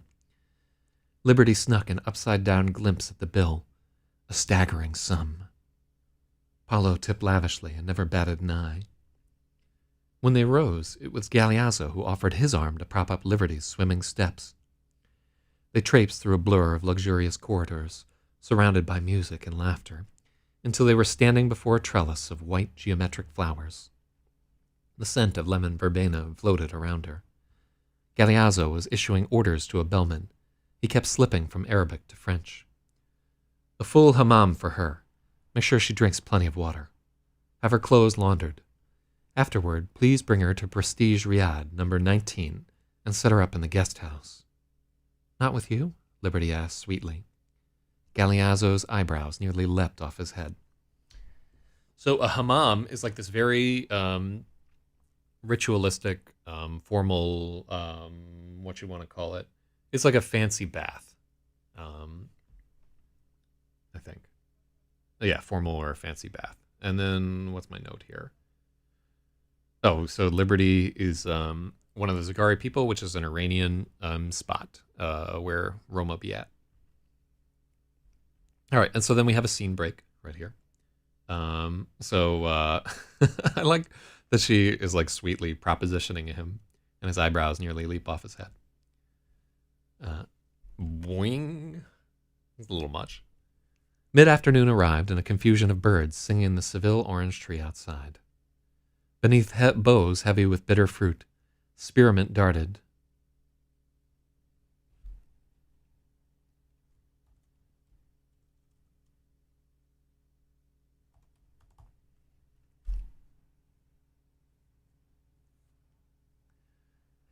Beneath boughs heavy with bitter fruit, spearmint darted through lavender blooms in the shadow of royal geraniums.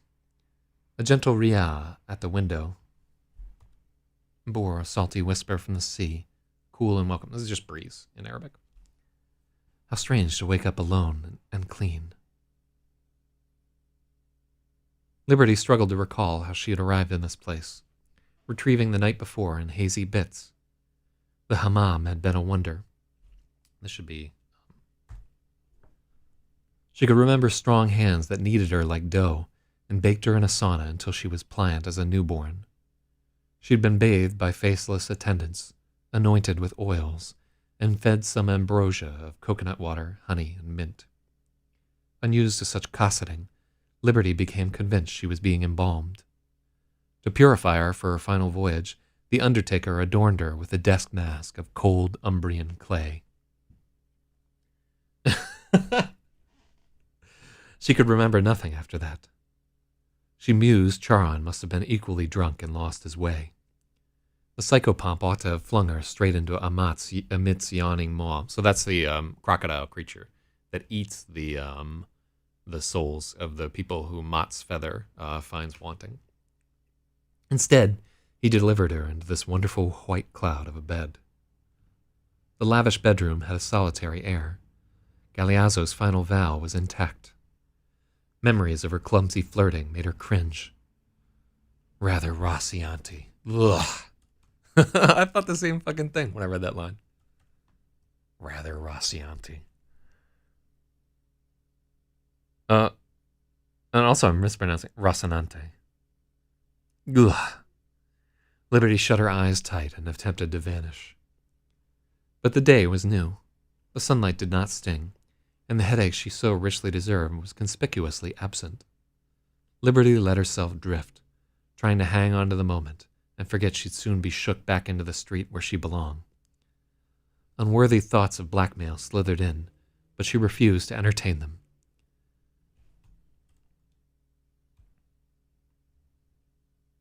Padre Paulo Galeazzo had showed her true kindness.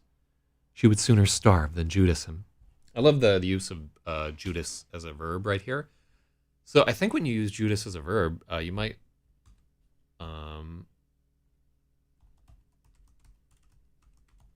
it's probably still capital. Oh, wow. A Judas is a peephole through a door? Lowercase it? Yeah.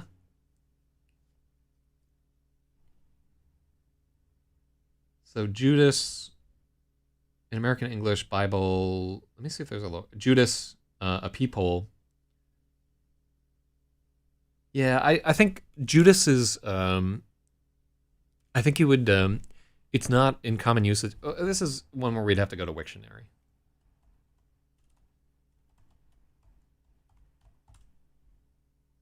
Fucking. I can never spell this right. Wiktionary. Okay, that's why.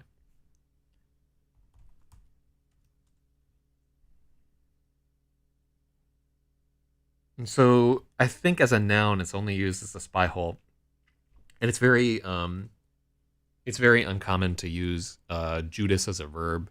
I know that I remember the first time hearing it that way was probably in this Uncle song. If you Judas me, man, I will do what I can. So yeah, I think in this case we're gonna uppercase the verb, but it's totally clear how we mean it. I think we just we keep it uppercase, the same way that what's another example of like a historical figure, like you would Henry VIII somebody, I guess, or Benedict Arnold somebody. I'm trying to think of what's another. I'm trying to think of another name where it would be like a verb. Maybe Geronimo. But it's more of an explanation, or it's more of an. I don't think you would use Geronimo as a verb. Hitler erase? Yeah, I could see it. Although he really didn't do a good job of that one. Jesus, what a failure. Liberty's clothes had been laundered and folded into a neat pile beside the door.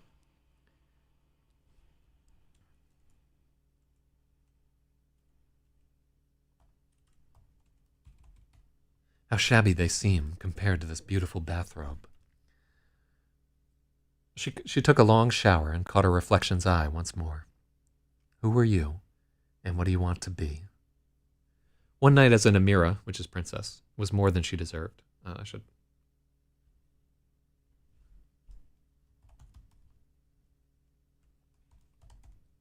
One night as an Amira was more than she deserved. As she was toweling her hair dry, she watched honeybees buzzing around the branches of the Seville orange tree. Maybe that was a sign. She could venture across the Strait of Gibraltar, see if her luck would change in Spain. Better to practice her trade in a place where they didn't chop off the hands of thieves. The thought was bitter. She could never lift her way back into a situation like this. She was ruined as a pickpocket.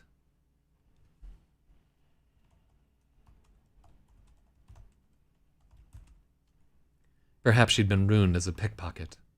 From now on, she would forever hope to feel that gentle hand closing around hers. Sawabona, she mouthed the word. What else was there for her? Travel down the coast and take up the arms with the Sahrawis? Needs comma one night as an Amira. No, yeah. It's there's no applause there. But I understand where you were coming from. So the Sahrawis are the people who are like trying to break free from Morocco and establish Western Sahara, which I think they might have done, but they're an interesting culture. Sail the Tyrrhenian Sea from Tunis to Sardinia. Hitchhike to Taos, wander into the desert, and vanish like a mirage. Taos is like deep into the Sahara.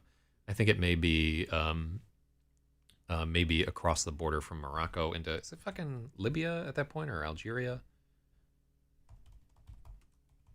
Let's take a look. North Africa. South Taos. Yeah, it's Algeria. Yeah, look at me. Can't even fucking remember what's where. But yeah, I think Taos might be like over here in Morocco, getting potentially into Algeria, where you start to see those big giant dunes. I think when you travel to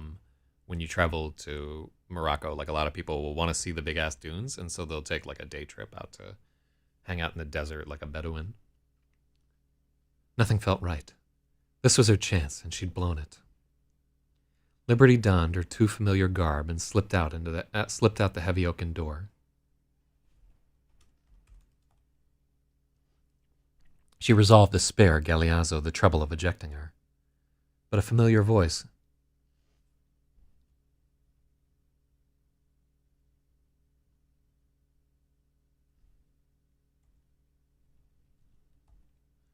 She resolved to spare Galeazzo the trouble of ejecting her.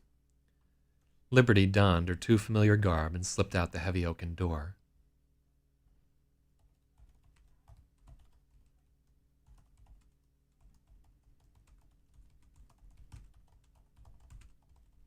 Before she could escape, a familiar voice called out behind her.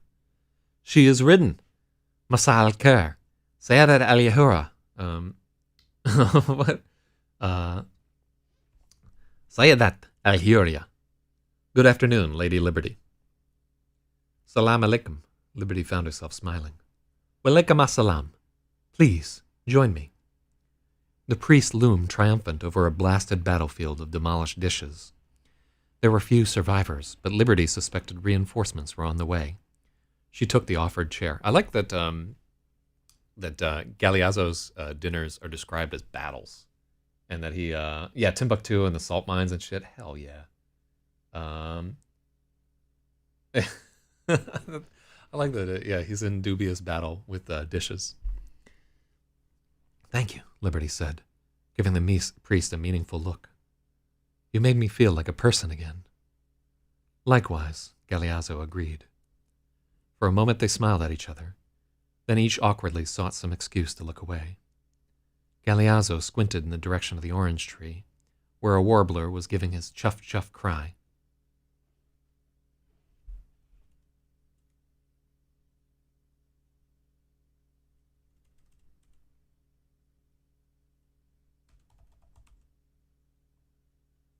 A chuff-chaff cry. Yeah, so this is a particular type of bird. Yeah, I really went deep into. So this is not the fulvous babbler. This is a different type of warbler. Where a warbler was singing a chuff-chaff cry. This is a very distinctive bird in Morocco that I've heard about in other travelogues. I owe you a story, Liberty offered.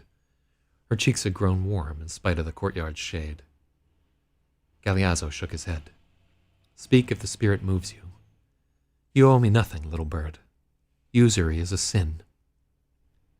Liberty glanced askance, hearing a note of tension. Oh, I love that I can do that. It just really was. Like, I wanted a story where I could just, like, flop my dick on the table and be like, here it is. And this is the shit that I find interesting, and I don't care how publishable it is. And we really let it all hang out in the story. There's so many, like, rules that I'm breaking, things that I know I'm not supposed to do, but I just fucking do it anyway because it would be fun. And if we don't ever sell this story, which I highly suspect we don't, I still have like a really good time writing this. I love all these little little asides and like, oh, it's just so fun to do this. Liberty glanced askance, hearing a note of tension.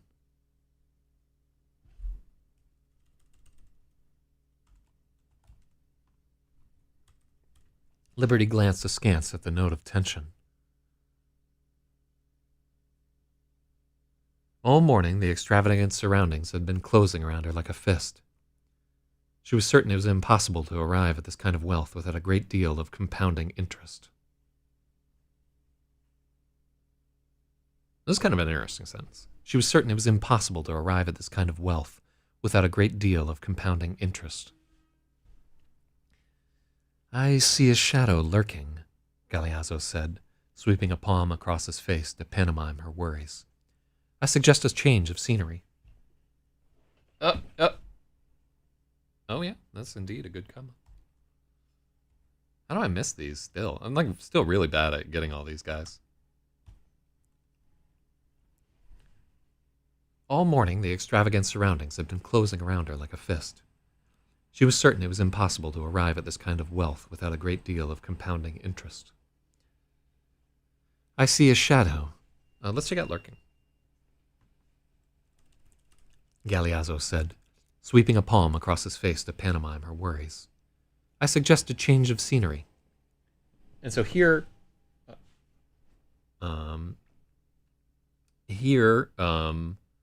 again, he's like speaking with his hands. And to me, like just like listening to this sounds so Italian to me, just based on Italianos I've spoken with. Galeazzo rose and shook the crumbs from his cassock. From beneath the cast-iron garden table, he retrieved the handsome portmanteau he'd been using as a footrest. From beneath the cast-iron garden table, he retrieved the handsome portmanteau he'd been using as a footrest. So portmanteau means two words that are compounded together, but here I took a look. This is, I took a look at the reference image that we wanted to use right there. This is what we're talking about right there. The use of portmanteau and valise and so forth. These are like something you would read in like a Chekhov play or something like that, or maybe a little even before that. Oh, the compounding interest. Yeah, it as I was looking at it, it looked almost too. I was like, this is like a little bit too clinical, but I think as long as you're getting what this sentence is trying to say, then I don't have to ham it up further. Liberty's eyes danced over the rich chocolate leather carved with blooming gardenias and the shining grass.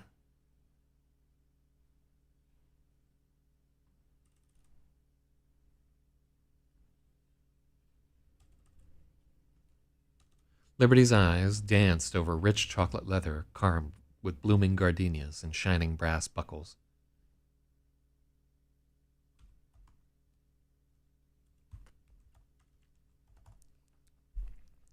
So we put enclasped with so that you don't think that shining brass buckles are carved into the leather. It's weird.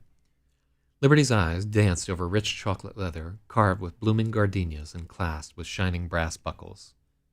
I like that we get the little rhyme. And that's exactly what just ripped off this thing. The valise alone was worth thousands. She could not help but wonder what was inside.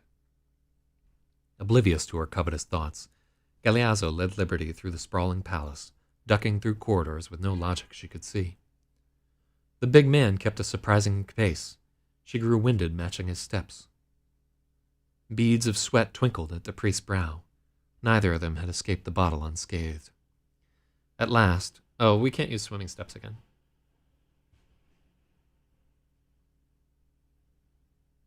I wonder if there's a word for tired.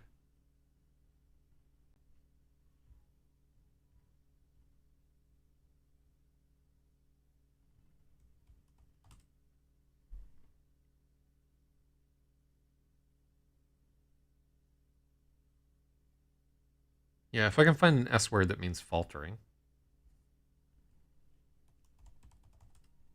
Not quite stumbling, but not quite staggering.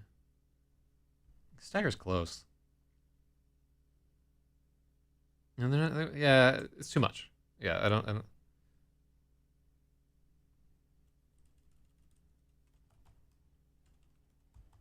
At last, their swift steps stilled them into the street.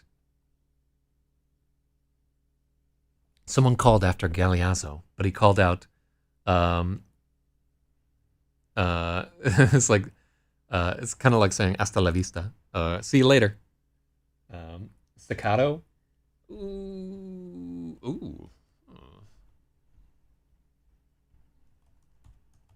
I like I like staccato. It's just repetition, though. Staccato. So it doesn't really work, right? Hold on, let's take a look at some of the definitions. Shortened and detached. Disjointed. Yeah, that works. Yeah, because they're not walking in step, right? That's perfect, actually. All right, I'm gonna take that.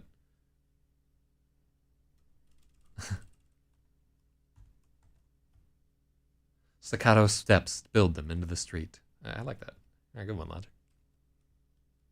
Lol. Staccato. So this right here, it in Arabic, my understanding is that it is always dismissive. Like, yeah, maybe no more. No, this isn't it. This is just so long. Here, let's translate. See you later. Yeah. And it's Arak Lakina. أراك لاحقا. Araki Lahikana. أراك لاحقا. Arak Hilakikan. They called out Arak Lakihan with a dismissive wave and never looked back. Like also an important character and plot note that he does not look back.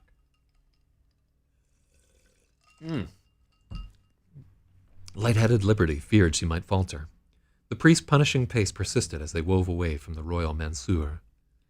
As they walked, many people called out greetings to Galeazzo, and without fail he stopped to wish each of them well and shake their hands. Everyone seemed to know the jolly priest. Hawkers and holy men, street children and sûreté.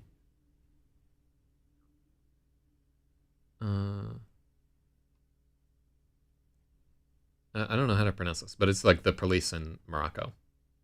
Safety police. French, so safety. Few onlookers would have noticed the 100-dirham note palmed in each parting handshake, but Liberty saw everything. How wonderful to be rich, doling out dirhams, dashing cash from his cassock as he pulled people into his pocket. Only one supplicant had the audacity to press the priest for more than he was allotted. A yellow-eyed Mudamin. This is addict. Inshallah burka, Galeazzo said. So, why is this not in Arabic?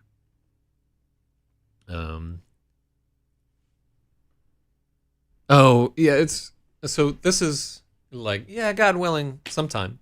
It's very dismissive. in Arabic. Like, yeah, maybe later. Was wondering why he didn't have a bodyguard. So one of the things that we'll get into over the course of the story is the naivete of Galeazzo, who's so worldly in terms of scripture and in so many different ways. But you keep in mind, he says earlier in his story, he's like, I was a second son, and I was basically a thrall of the Catholic Church for most of my life. So, he's been kind of sequestered away from the world and doesn't know how things actually work. Which is maybe where somebody comes in that can help him out. Outrage flashed in the emaciated man's eyes, and he stalked away with a poisonous mutter.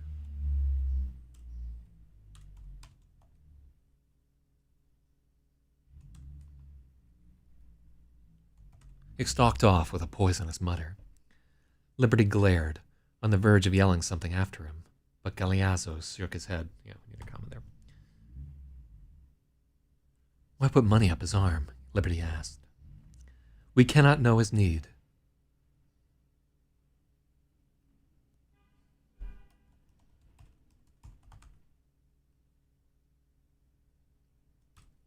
Galeazzo stared sadly in the wretch's wake.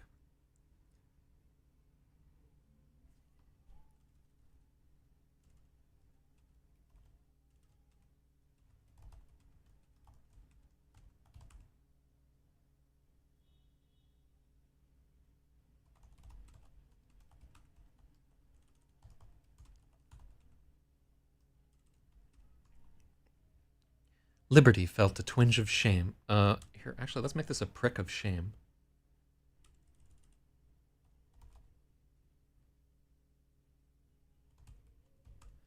Liberty felt a prick of shame at her undue anger, but she pushed back. So many had been swallowed by the syringe. Rats Can't Windmill Arms, by the way, found a fatal flaw in your Greek one. Oh, we changed the name of the Greek one to Aporia and Astoria, because just like I couldn't pronounce the other one. Prick of shame. Why you gotta dox me anytime? Oh, Spathy. I'm glad you're back there. Holler at me about the ebook if you can. I don't know what your time is like, but good God. All right, hold on. Also, who dares to summon me?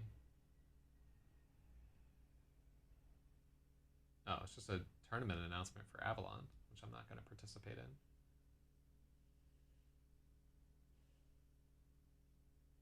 Oh shit! AA said that we typoed staccato. Yeah, AA, you got to type in the YouTube chat if you want me to actually see it. But prick of shame. I do like staccato. Did we typo that? Oh yeah, there's just. There we go. That's a good edit. Hold on, I got to give AA his point right over here.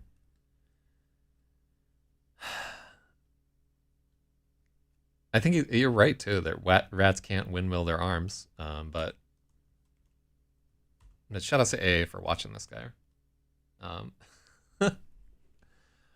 You gotta see the book now, Spathy. It's so pretty at this point. Fucking gorgeous. I'm almost ready to start approaching reviewers and.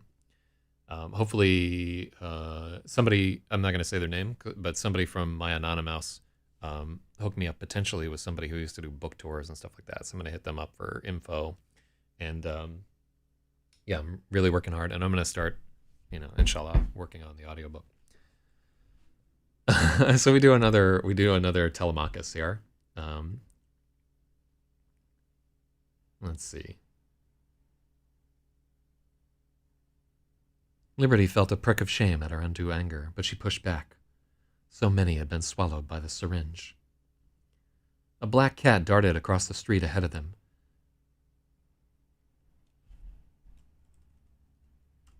Galeazzo plodded forward, unawares. Liberty grabbed his hand and brought him to a jarring halt. Are you blind? Liberty demanded. She pointed at the four-token feline, slunk in the cyan shadow of the I have no idea how to pronounce this, but it is a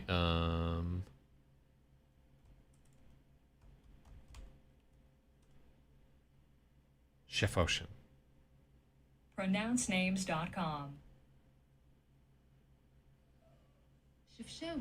Shifshuan? Oh, that's a cool sounding. Oh, it sounds amazing. Shifshuan. Slunk in the cyan shadow of a Shifshuan blue doorway. So Shifshuan is a town in Morocco where they're famous for like having walls and doors that are painted blue. Shifshuan. You can't possibly be serious, guffed Galeazzo. I am serious. Let's go another way. What will it cost you? Liberally. Liebling. This old Medina is crawling with cats. There are 2 for every human. And this is true in Morocco. There's so many cats. So Liebling means favorite in German. This old Medina is crawling with cats. There are 2 for every human. We could spend our whole lives caught in a redirect loop. That one's for you, Spathy, and everybody else who codes anything. Yeah, man. After writing this story, I really want to go to Morocco. Galeazzo moved to continue, but she was impervious to his hypocorism. What the fuck is that? What? I have no idea what that is. Oh, what the fuck? A nickname that shows affection or closeness? Hypocorism. I had no idea. That's crazy. Hypocorism. Hypocorism. Like hypocorism. That's a good word. Where did I come up? I think I spent like an hour trying to figure out that word just to put it in here. I spent so long on this dumb story. I think it took me like a month just to write this fucking thing. Galeazzo moved to continue, but she was impervious to his hypocorism. She would not let him go. Fine. I can't believe you're so superstitious. The priest pivoted left into one of 90,000 alleys, and there are 90,000 alleys in Marrakech. Says the saint, Liberty teased, eager to blunt the exchange. How can you speak Romani and not know the omens? Romani. A saint I ain't, Galeazzo said. Deuteronomy takes a dim view of conjurers and diviners. Oh my god, do I actually go into the Latin? Nec inventor in te que lustret filium sum aut filium docens per ignem. Galeazzo's voice resonated through the crooked alley as he recited the Vulgate with reverence. All right, so what does this guy mean? In Goth... Oh, it's... Oh,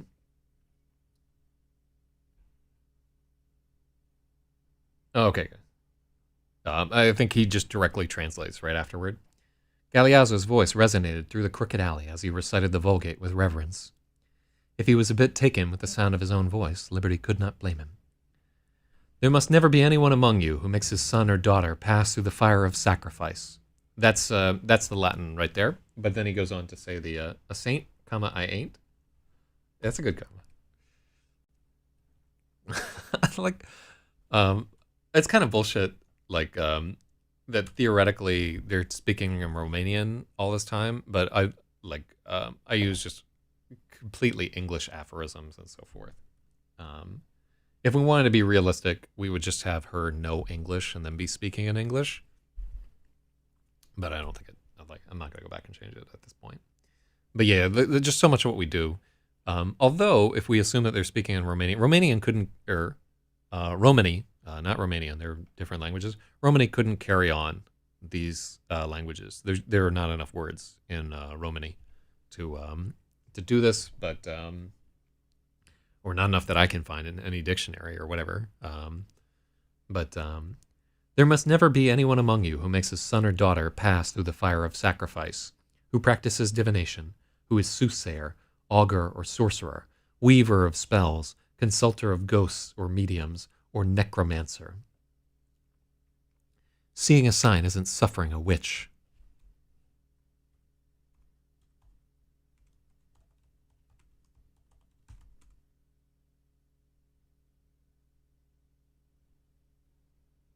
Liberty argued. I'm not suffering, Galeazzo grinned. Just wait.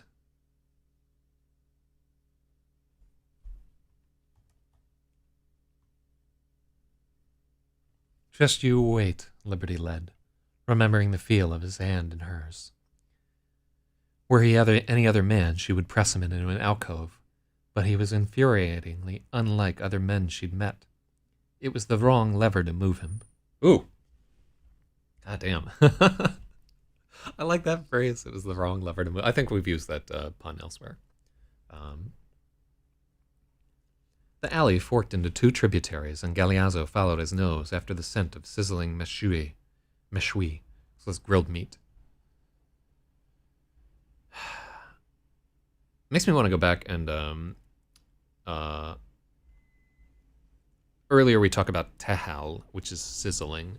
So I don't want to overuse sizzling, especially in a story of like 9,000 words. But oh,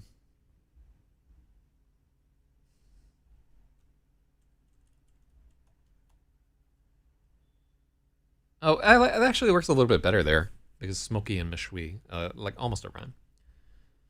Galeazzo followed his nose after the scent of smoky méchoui, but it was wafting from a private home. This should be there, and let's...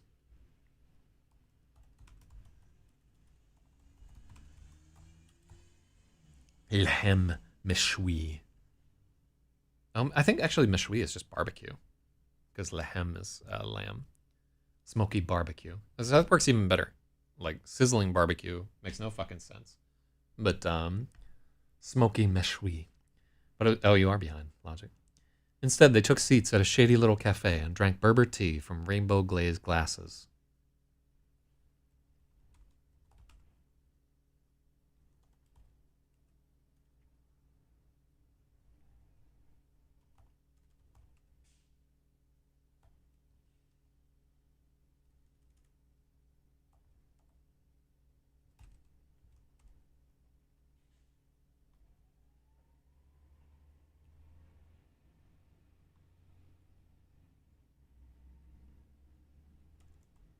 The waiter passed the herbal tea from cup to cup 40 times to pass it to a high froth. Swishing, Liberty could pick out each note. Mint, thyme, lemongrass, geranium, sage, and verbena. The final taste was possibly wormwood.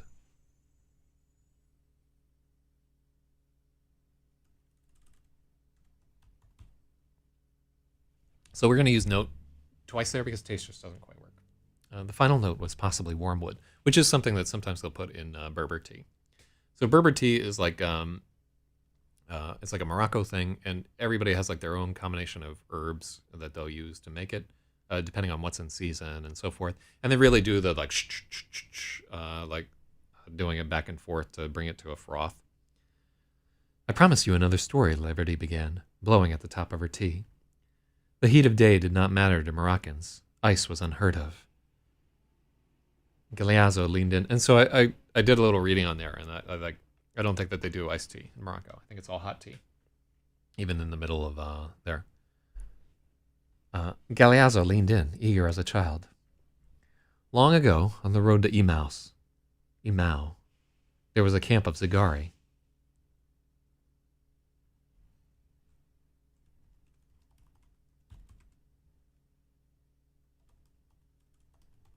They were busy packing and preparing for the long journey to Persia.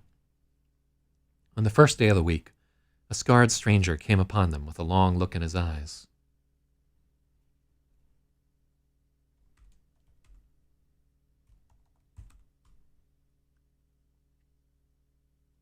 He begged shelter against the night. No strangers to suffering, the good Zagari took the stranger in, sharing their food and their fire.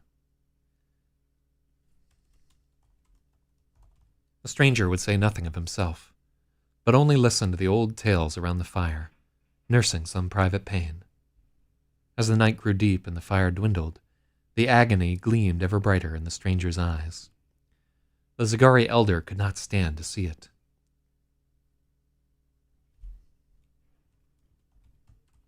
The elder Zagari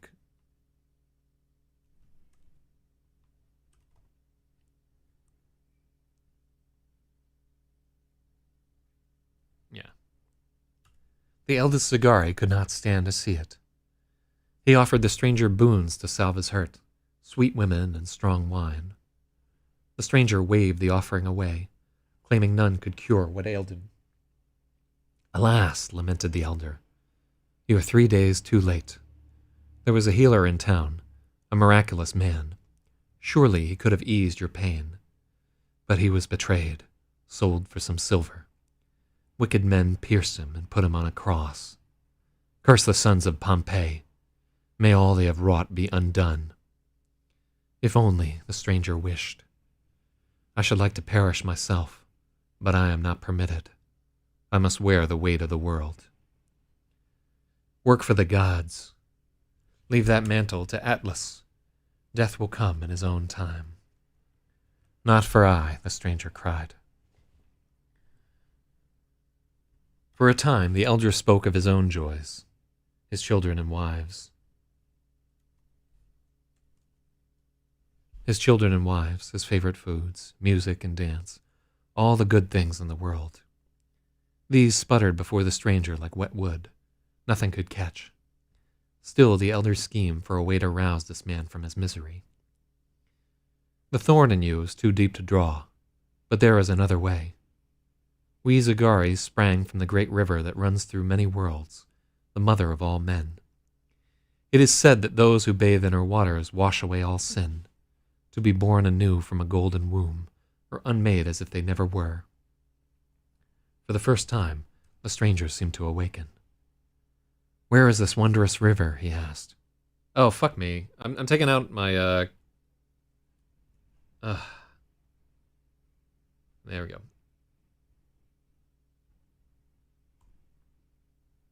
Yeah, I was fucking up. Like, I had it right, and then I was just fucking all these up. Because it's a story within a story. Need a double quote at the beginning. Yeah, like I I was just realizing it. Yep. That is right. You caught it before I did, Logic, so you get the point.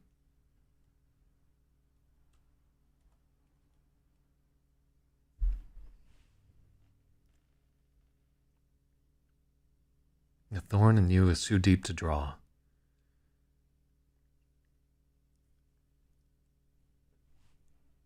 For the first time, the stranger seemed to awaken. Where is this wondrous river? He asked, suddenly ablaze. Seek the city of ashes. You may travel with us if you like. We are headed that way.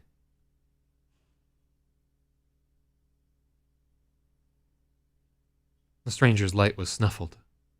Snuffled. The stranger's light was snuffed. He did not have the strength to make the trek. Filled with pity, the elder offered the stranger painless escape through a deadly dose of opium. The stranger readily agreed, accepting an amount that could kill 3 men. He laid down, finally at peace. In the morning, the Zagari awoke, ready to bury the long-suffering stranger. But he was gone, leaving nothing but a set of footprints headed towards the sunrise. Galeazzo had a stark look. For a moment she feared she'd given offense, but it bubbled over into a rich laugh that shook the square. I love it. Not even Pelagius had the balls to call Judas a junkie. Wait. I love it. Not even Pelagius had the balls to call Jesus a junkie. So he was a famous heretic who said that he claimed that men were not born with original sin. They inherit it from their sinful community. Speaking of, Liberty said, hiding her mouth behind her rainbow-glazed glass, our rapacious friend has followed us. A twitch traveled through Galeazzo's broad shoulders as he suppressed the urge to spin around for a look. Which? The addict, Liberty said. She kept her eyes low so the Mudamine didn't know he'd been made. Deliver him to Satan. Devour his flesh so that the spirit may be saved. I suggest we scram. Does he appear armed? All right, so this is from 5:5 of Corinthians right here. Does he appear armed? He seems too skelled for scabbing. Blast. I should have just given him what he wanted. But a pinch leavens the loaf. Everything's attainted.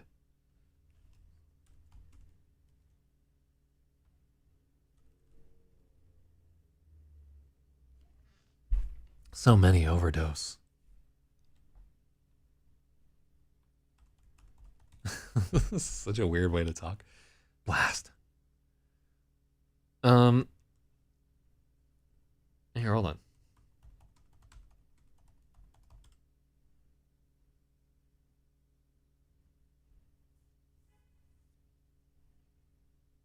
Okay.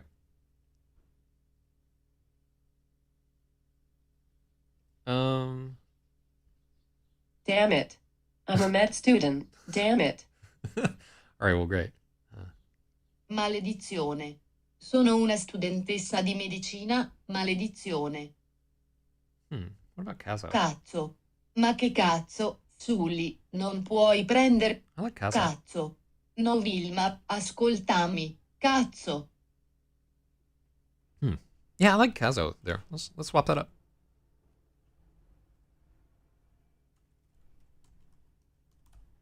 Yeah. I think that sounds about right. Damn it, Janet.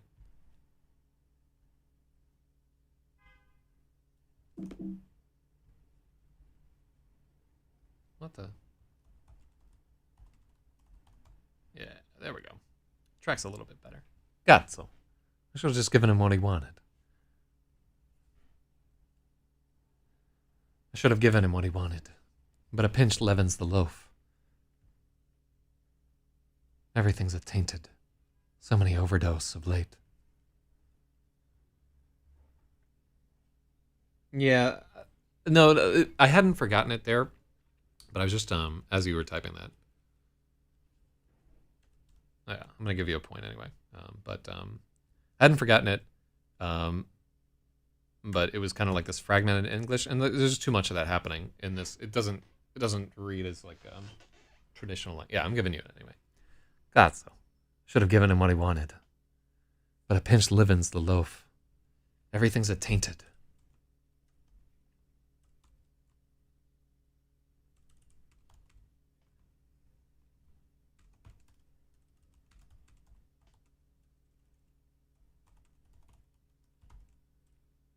Yeah, we're going to go that way. Everything is tainted and so many overdose. So, we know that this is happening right now because everything's fented up.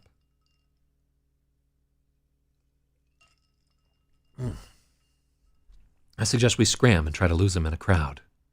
A shame I'm such a landmark. It's a shame I'm such a landmark. Galeazzo thumped his considerable carriage as he rose, making a show of stretching for the benefit of their spindly spy. Strolling, they...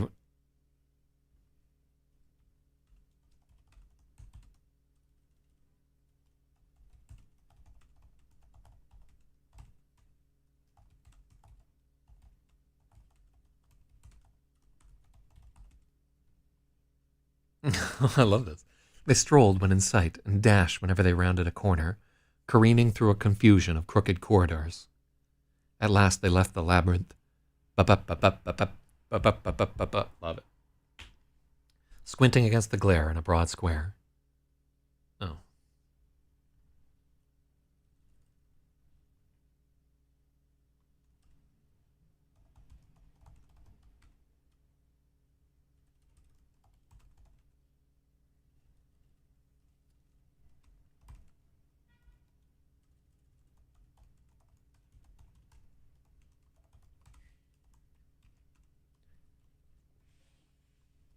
At last they left the labyrinth and found themselves in a broad square.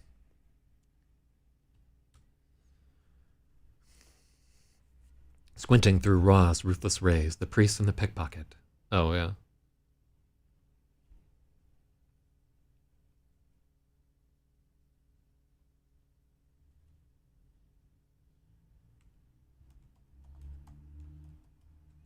And emerged into a broad square. Squinting through Ra's ruthless rays, the priest and the pickpocket found themselves before the Ketubia. The bookseller's mosque had a tall minaret. Sawtooth crenellations ran above a lattice of faded teal. This is the second time in the story that we've used lattice. But it is a lattice. Here, we can take a look at this mosque.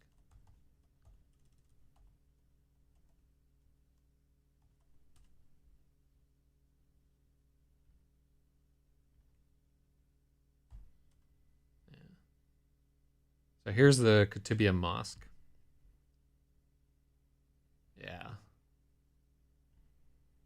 There's a gangsta-looking mosque right there.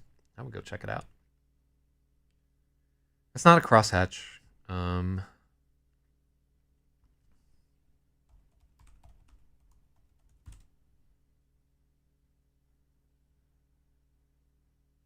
Edifice fabric. Very fort-like. Yeah, it really was. I mean, maybe they had to fight. Lattice is like not even the right word, right?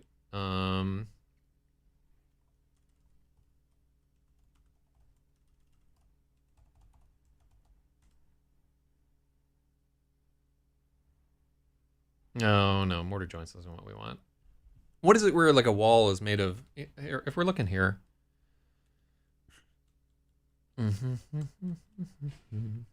So lattice is the wrong word anyhow, so it's great that the other time it was right.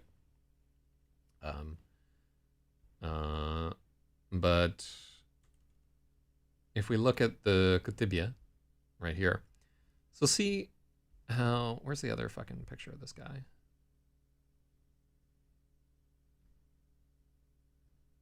Oh wait, it was just tiles. Yeah, so a grid of yeah, skirting that was made of wood. That's a lattice, like slats. There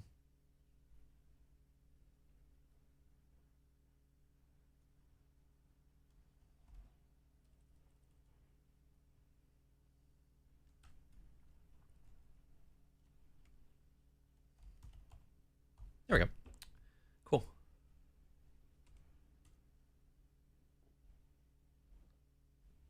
Sawtooth crenellations run above faded teal tilework. The finial was a stack of 4 golden orbs, each half the size of the one below. So here is, yeah, there's the 4 golden orbs. Bip, bip, bip, bip, bip. And then these are the sawtooth crenellations right there, which look, looks like this mosque was like in the, they must have been about 8-bit at the time. They're actually neither, really. Like we're not given a good account of those tiles.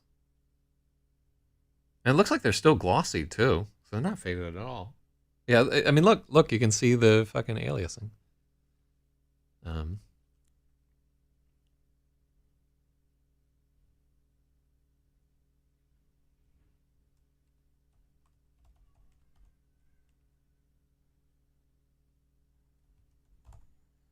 Sawtooth trenellations ran above a pattern of gleaming teal tiles. Oh, Charlotte's a raw turquoise. I know. I think we used turquoise somewhere else in the story. But the finial was a stack of 4 golden orbs, each half the size of the one below. Surrounding the ancient Masaid, the bones of a still older mosque had been excavated.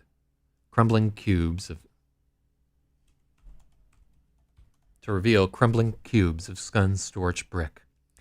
Galeazzo leaned on one and swept a sheen of sweat from his brow. It was the hottest part of the day. He allowed himself 3 deep breaths and pressed on. The square around the mosque was full of voices ringing out in a melange of tongues. Spanish, Darija, Atlantic, too many to count. Atlantic. An argument in quick, gulping Parisian caught Liberty's ear. Galeazzo was leading her past a card table, bowed beneath the weight of long, white boxes stuffed with mylar sleeves. Beneath a display of French graphic novels, she saw twin brothers clad in faded jabellas, cut from the same cloth.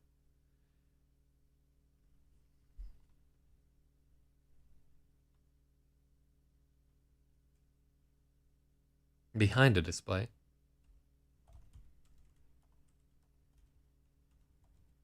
Behind a display of French graphic novels, there were twin brothers clad in faded jabellas, cut from the same cloth.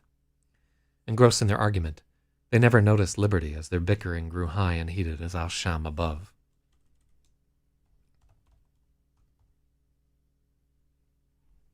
Eager to eavesdrop,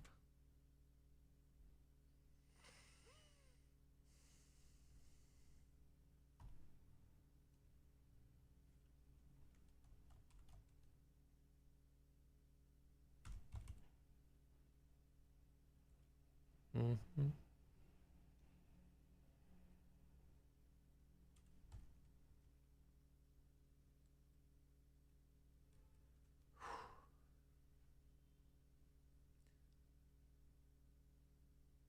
Eager to eavesdrop, Liberty pretended to peruse a copy of En effet bien les rats. She could not parse the rapid Parisian patter. Just one word jabbed at her.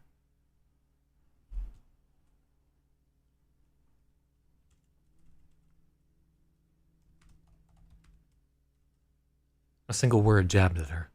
Voleur. Thief. She replaced the comic a twinge too abruptly.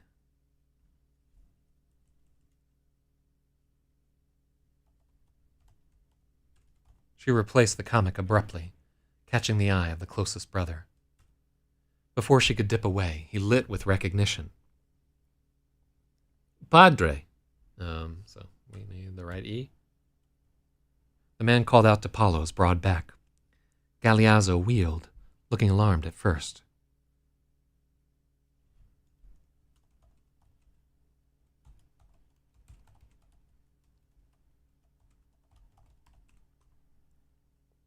When he recognized the book-selling brothers, his brows bounded with delight. Padre, we must speak, Gaidar said. Musta, Gaidar, labas. So it's a Moroccan greeting. You're like, what's up? Hafiz, you're just in time to settle our argument. So a Hafiz is somebody who has memorized the entire Quran. Hafiz, you're just in time to settle our argument, Musta said. That's easy. Kedar is the cute one, Galeazzo replied. Ah, Kedar beamed. No, give it to us, friend. Al-Ma'idah, Ayat 38. A wisp of cloud shaded Galeazzo's face. Of course, my friends. Only give me a moment to gather my wits. First, let me introduce my friend Liberté. These are Kedar and Muzda. Les problèmes viennent en paire d'ux. No, that's not even close.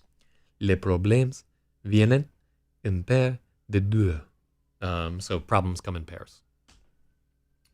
Enchanté, Musta and Kedar replied in perfect unison, even their smiles the same. Introductions accomplished, Galeazzo recited the surah in mellifluous Arabic. So he recites so this is coming straight from the Quran. We need quotes. Just as they'd been stung by velour, Liberty's ears were pricked by the sound of Seragatu, which is another thief, female thief, and then female thief in velour is masculine there, but Seragatu is feminine. Important distinction. And what is the exact translation of this blessed ayat, my friend? Musta pressed, chuffing his chin at his brother. See, I'm glad we didn't use chuffing earlier, because we needed it here. Whoa. There's no such thing as an exact translation, brother. All is approximation. But here is as close as I can come. And the male thief and the female thief cut their hands, and a recompense for what they earned, an exemplary from Allah, and Allah, almighty, all-wise. Galeazzo grew grave, and Liberty locked up. It was the same hour yesterday when the priest's hand found hers in his pocket. She had a flash of fear. This whole thing was a setup. You see? Muzda turned to Kedar and made a chopping motion with the blade of his left hand against the wrist of his right. The hand comes off, friend. It's indisputable. That Zindik charlatan into... this is Arabic for infidel.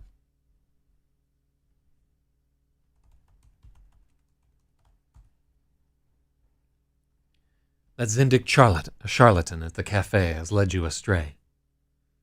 La, Galeazzo interrupted. Galeazzo interrupted Muzda, suddenly severe. So la is just no in Arabic. This is an incorrect reading of the Quranic Arabic.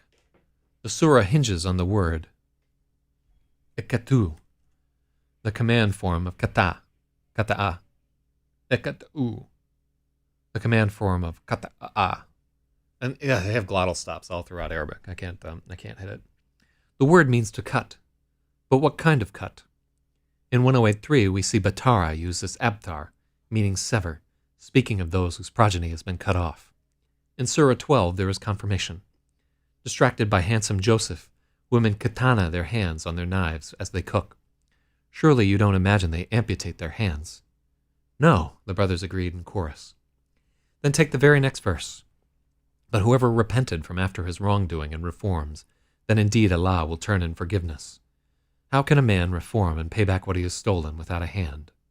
Is that mercy? Is that forgiveness? Again the brothers shook their heads. Men are imperfect vessels, too cracked to contain a divine ideal. Some portion of the troop is bound to seep out, and no man speaks with full authority. Study your Arabic. The way is hard, but once you pass through that gate, all the lush gardens of the Quran will open to you. Inshallah, the brothers bobbed their heads in agreement. Kedar gave Muzda a meaningful look. I must think on this, Muzda admitted. Grazie, padre.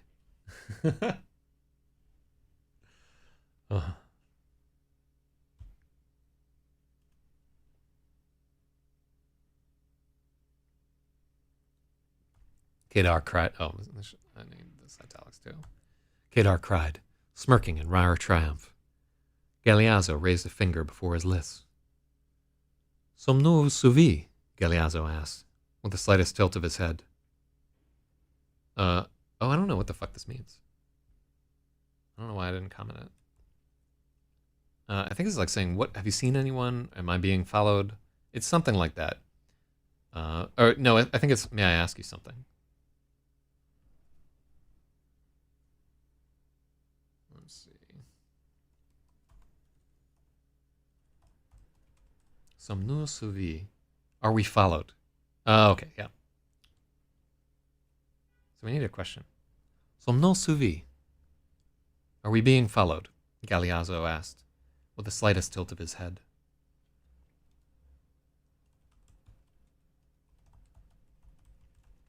Probably.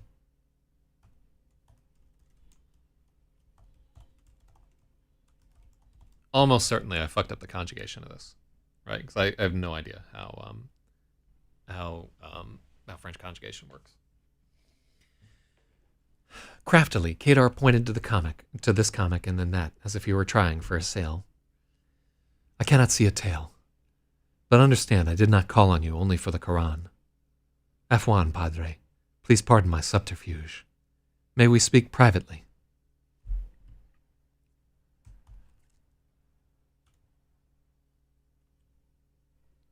Afwan, padre, please pardon my subterfuge. May we speak privately? She is my confidant, padre assert.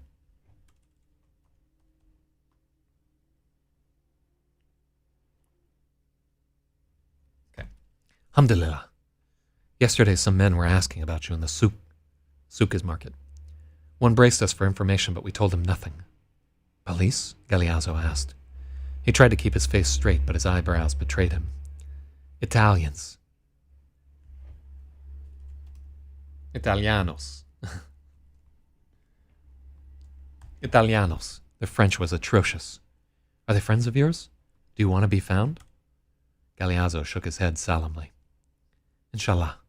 Say no more, friend, Kedar assured the priest.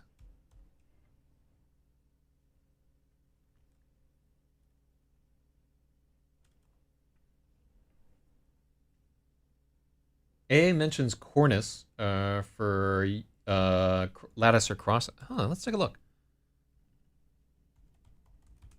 Oh, he doesn't have a account. An ornamental molding. Oh yeah, it's not quite it. But it's close. I mean, they have a cornice on that building, so he's accurate there. But oh yeah, I can sort of see when AA talks from across the room, but it's like a 2-point font to my wandering gaze. So yeah, thank you for relaying their logic. Yeah, cornice is not quite right, but I think we're okay. I just I thought they were like a grid of like bricks where they have like gaps in between them and it's ornamental, but in fact it's just tiles and they're shiny.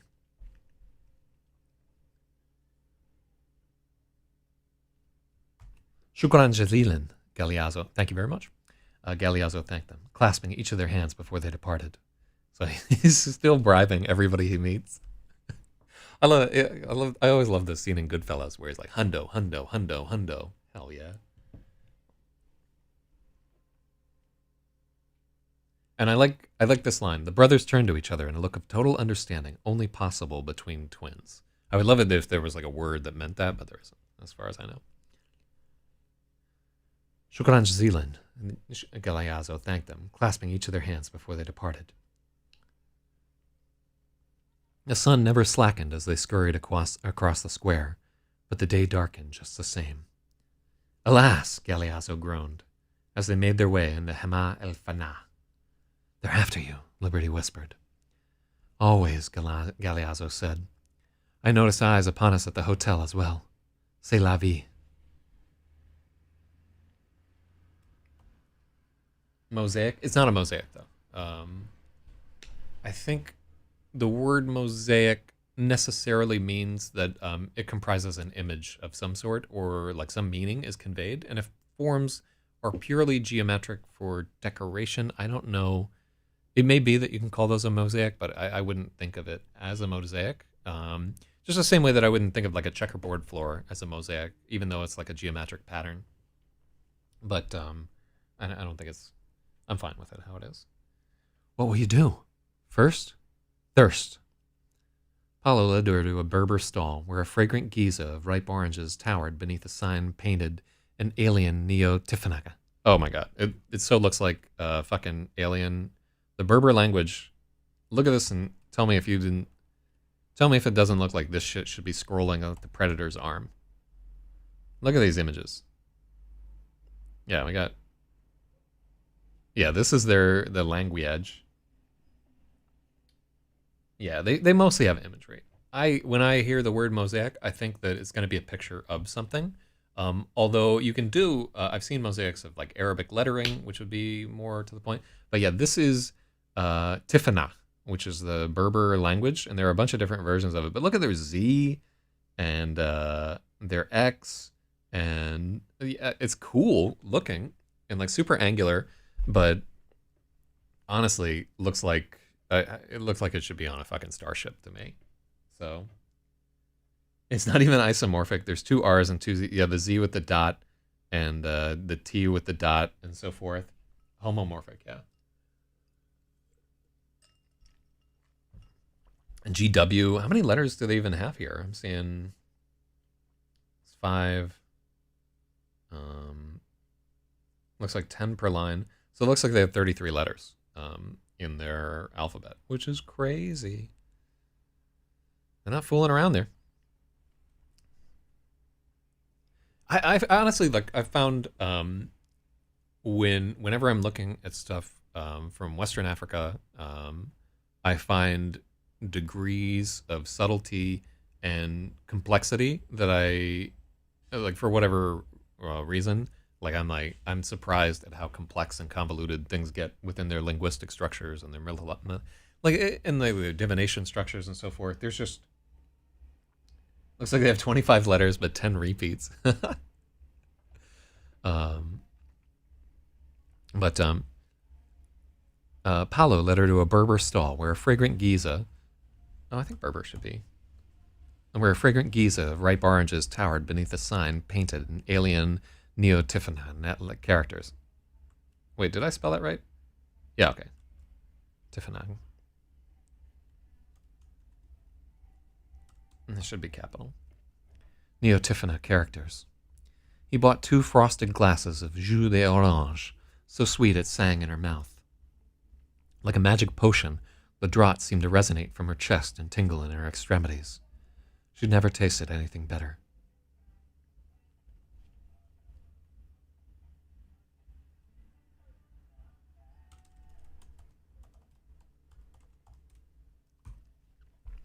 Liberty had never tasted anything better. Their spirits swelled with succulence, and they sipped together in the shade, glad for the reprieve. So in this story, I always try to have like these little notes of like something pretty is happening here. And even when they're like being pursued, they take some time aside to enjoy some orange juice. How is a Catholic priest a Hafiz? Liberty asked, remembering how Muzda greeted Galeazzo. I have a head full of kindling. Everything sticks. Paolo trapped. What the fuck? I have a head full of kindling. Everything sticks. Paolo tapped his sweat-dripping dome, dislodging a clockwise ringlet. That's the worst one yet, Liberty groaned as Galeazzo grinned. Do you really know the whole Quran? By heart. I have the Quran, the Masoretic Torah, the Septuagint, the Vulgate, the Douay, Exercitita Spirituella,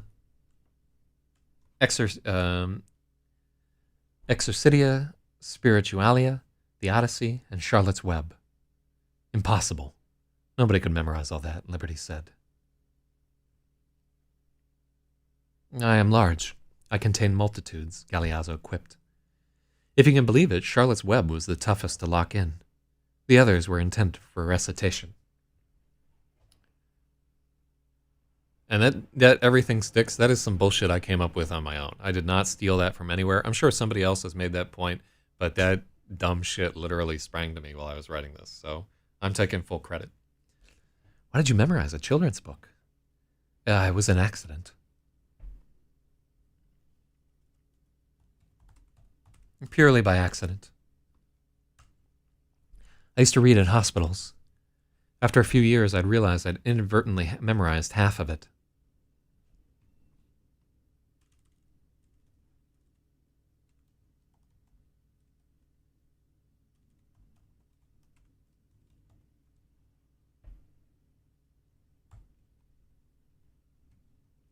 I'd inadvertently memorized half of Charlotte's Web.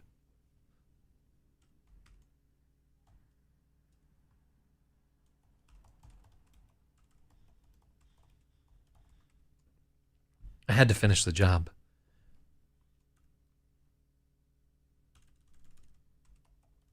Only knowing half felt like wearing one leg of a pair of pants. So here it would be good. It's because we're like devoting 3 paragraphs to Charlotte's Web. I really need to work in like Prize Pig somewhere in the story if we can, or like one of the things. By the way, there's a great, I can't put it on screen because there's so many titties in it, but there's a great Perry Fellow Bible Ship comic about Charlotte's Web that I think is amazing. I like all that guy's. Nicholas Gruwich is, I think, his name, or I'm fucking bungling it, but he's at the top when it comes to webcomics, IMO. Liberty giggled at the thought. You must have been so bored. Ugh, beyond bored, exceeding ennui, and above all acidity. But I enjoyed it just the same. I've been tempted to try my hand at the Mahabharata. Mahabharata. One of the meals served at the beginning, prized pig. I don't think we can fit that in there. Also, keep in mind, this is Morocco. Like, pork is not going to be easy to come by. I mean, you can get it probably, but I wouldn't eat it. Mahabharata. But it's about 15 times as long as the Bible, and I'd have to learn Sanskrit. Perhaps that'll keep me occupied in prison. You see this handsome case? If I should happen to be overwhelmed, see if you can't slip away with it. Enjoy yourself and carry on my rubric of radical redistribution. Galeazzo hefted the leather portmanteau. What about you? Liberty asked, boring into him with her eyes. I'm well insulated. I shall survive, Galeazzo said, thudding a hand against his considerable belly. Draco, Liberty hissed like a radiator, ready to vent everything. Don't be so stupid. I think it means retard. Fuck in Romanian. Okay, so it doesn't mean retard. But, close enough. But, Draco, Liberty hissed like a radiator, ready to vent everything. Don't be stupid. You'll sell yourself into a cell with your celibate self-pity. Ooh, what a line. Jesus, that's awful. I'll be saddled with your martyr money while you play the cunt of Monte Cristo. Fuck off. The priest's jaw dropped, but liberty had only begun. Big Hafiz, sequestered in your prestige riad, turning up your nose at me when I'm throwing myself at you. I don't think we can use italics for emphasis because so much of the story relies on italics for, we always get into this shit. Turning up your nose at me when I'm throwing myself at you. You know how that makes me feel? Like I'm some worthless urchin. But you're just another thief. Just like me, except you don't have a fucking clue. You make a scene everywhere you go, flouncing around in that massive cassock, flashing money like a fool. You want to give up? Go ahead and keep your stupid case. A quiver ran through Galeazzo's bottom lip. I never meant for things to go this far, Galeazzo admitted. I thought I'd be caught. Every morning I expected the Pontifical to kick down my door. That's the Vatican police. You need a guide. You need a goal. No one is caught unless they want to be. Oh? Galeazzo said.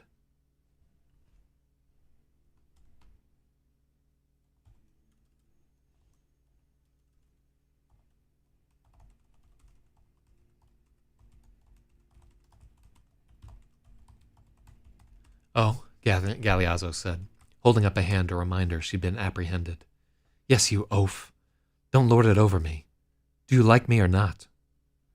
Of course I do. You're incredible. Galeazzo's confession sang in her chest. But I'm an oaf. An ogre, who knows nothing of women. You deserve better. Let me decide what I deserve and who I desire, Liberty said, catching. Liberty demanded, catching him in her eyes.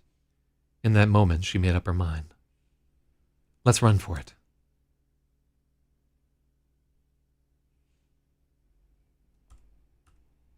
Doubt drifted across Paolo's face. She could tell he did not really think.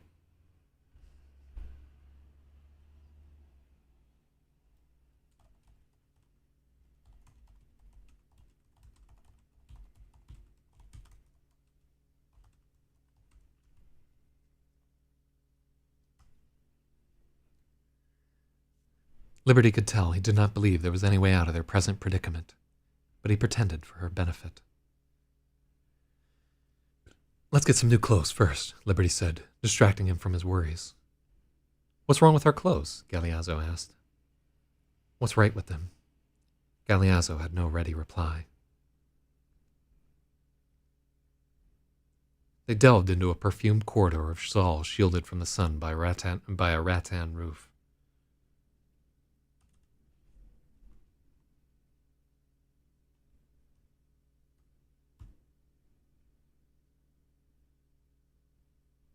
Boom.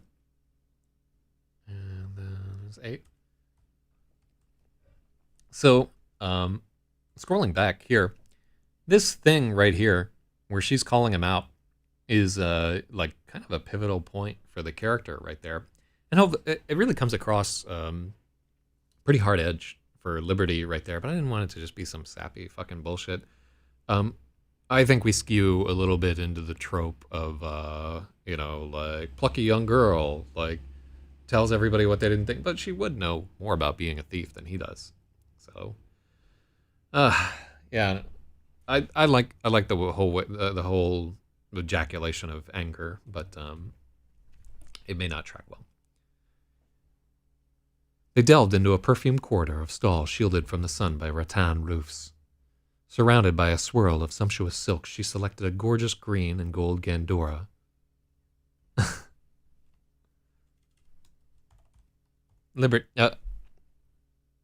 A gorgeous green and gold gandora, a belt burnished with bronze bangled, and 2 matching babouches.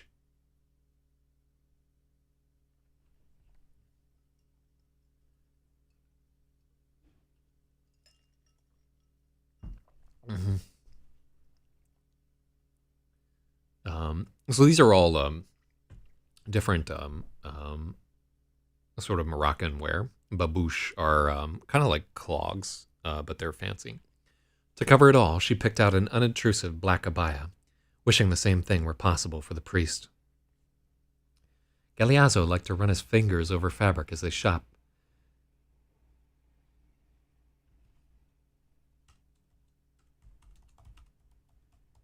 The priest invariably struck up a spirited conversation with every merchant they met.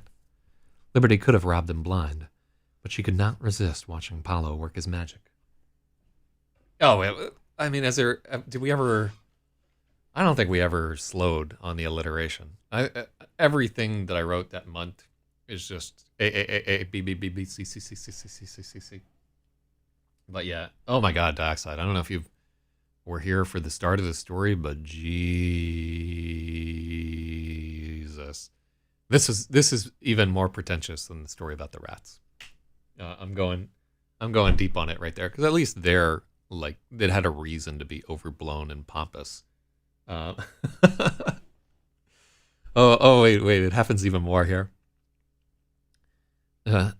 Liberty could have robbed him blind, but she could not resist watching Paolo work his magic. At the start, shopkeepers eyed the prodigious perspiring priest with unease, worried this Jesuit juggernaut might upend their delicate displays. But Galeazzo was mindful with his movements, just as graceful when he spoke. He flummoxed them with fluency, delighted them with insight, and even the most dour dealers could not scowl for long. And we don't need that in.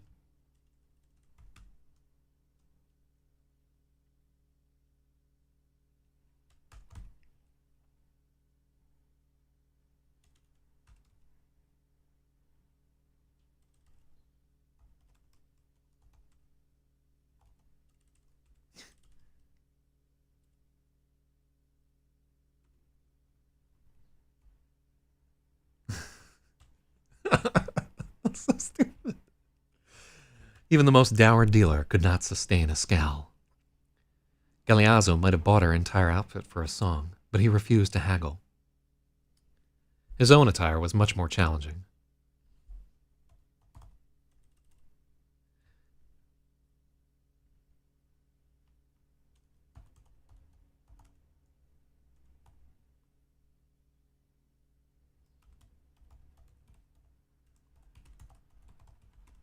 Acquiring his own attire was a considerable challenge. They struggled to find any clothes large enough for Galeazzo, and it seemed a waste anyway. Even hidden under billowing yards of a sky-blue dera. Alright. They struggled to find any clothes large enough for Galeazzo.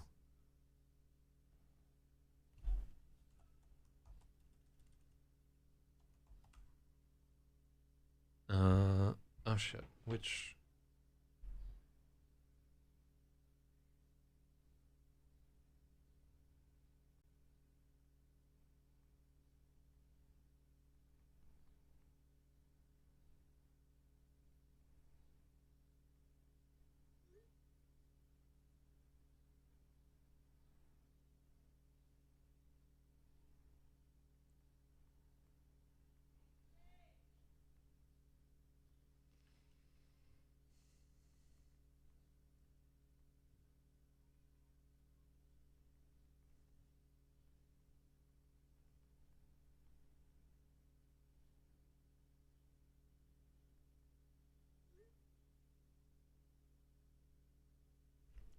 All right, that's kind of cute. The person who was just texting me, you know how like Galeazzo couldn't help but like reach and touch out things in a market. That person is the same way. And I had written this story before I met them, and they just like texted me kind of out of the blue and unexpectedly. So that's very cute as we're working on the story. But no docs, but that's super cute. Acquiring his own attire was a considerable challenge. They struggled to find any clothes large enough.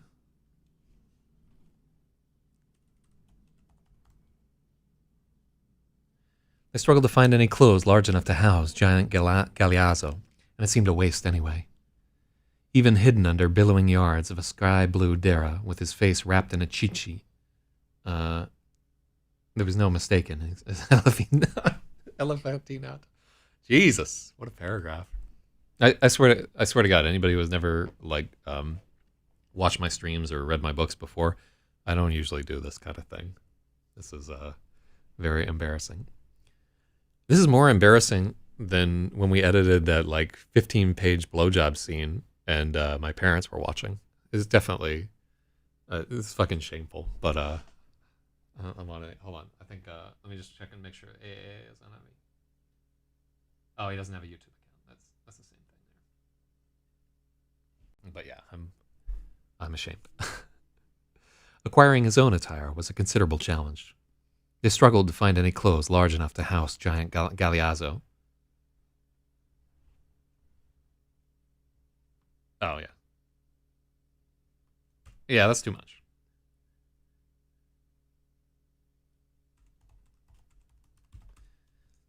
They struggled to find any clothes large enough, and it seemed a waste in any case. Even hidden under billowing yards of a sky-blue dera, with his face wrapped in a chichi. So both of these, they're traditional Moroccan garb. And I did do research for this, but they need to be italicized because they're not in common English usage. Enough! We're only making me more conspicuous, Galeazzo begged off at last.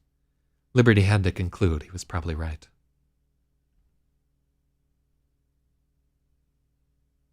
Oh, yeah, that's kind of fucking wordy.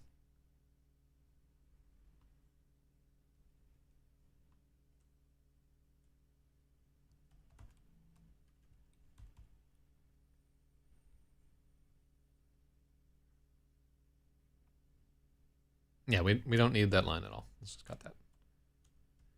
How about a hat? The silksmith offered, anguish that her chance to unload the gargantuan garment might evaporate. Inside a glass case, she had a line of ornate tarbouche. Galeazzo's eyes alit on a handsome black fez with a golden tassel. I love it, he cried. He leaned low, and the merchant crowned him with the cap. It was a perfect fit. Try this black dera. It goes better, the merchant angled. The fitting room was 4 sheets on lines.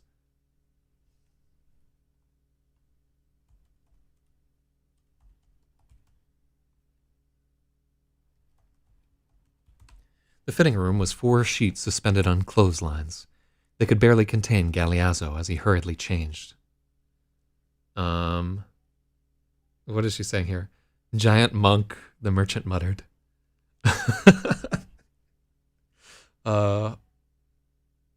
What? Hold on. What's the exact meaning of what this is? I think this. It's not alliterated because it's gein. I think I did something here, but I don't remember what. Rahib Amlak. Oh yeah, I think I. راهب عملاق. Rahib Amlak. Yeah, this translation needs to be checked. God, there's 54 comments in this fucking. I have novels that don't have 54 comments in them. Jesus. I was hoping I had done something clever here, but I didn't. Rahib, I'm luckin', the merchant member muttered, eyebrows raised at the shadows cast against the thin fabric. Liberty held a hand over her mouth to keep from laughing. Largesse of Arabia, Galeazzo joked as he emerged. Dark ringlets spiraled from beneath his new fez. It's a bit conspicuous, Liberty noted.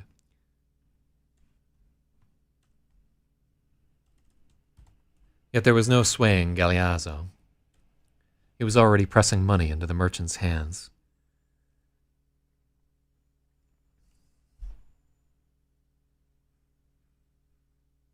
She could only shake her. Yeah, there's fucking pronoun confusion there. Liberty could only shake her head. She could disappear into a crowd now, but Paolo looked like a Bond villain. Oh, I love that.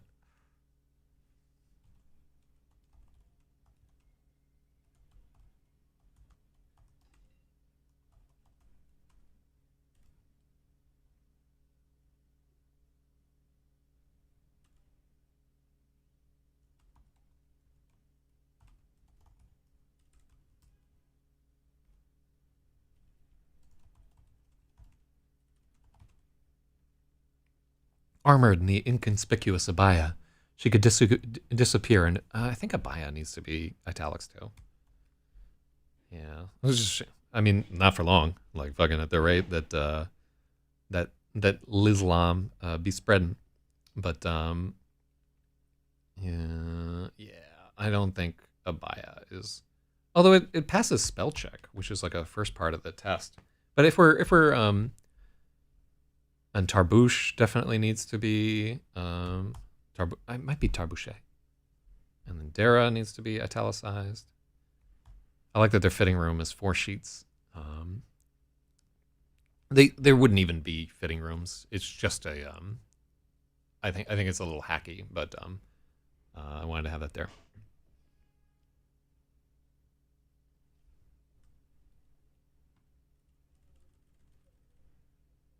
I want to say that this is. That's better.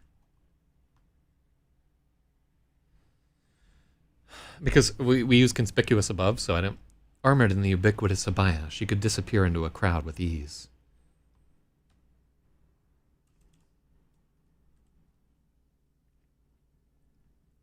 Paulo looked like a Bond villain. Now how do we get out of here?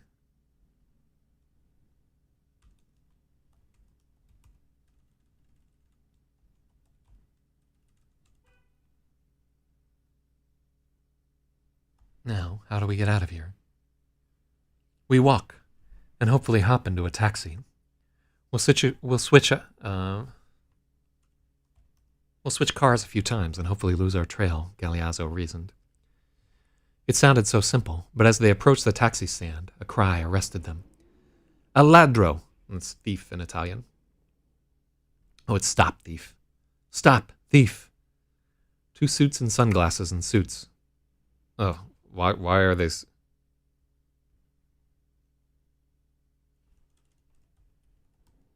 Two spooks in sunglasses and suits spied Galeazzo. Beside them was the snitching Mudamin, pointing his finger. The cry summoned 2 other agents. The 4 of them pressed through the crowd and surrounded Galeazzo. Liberty found the case surreptitiously thrust into her hands.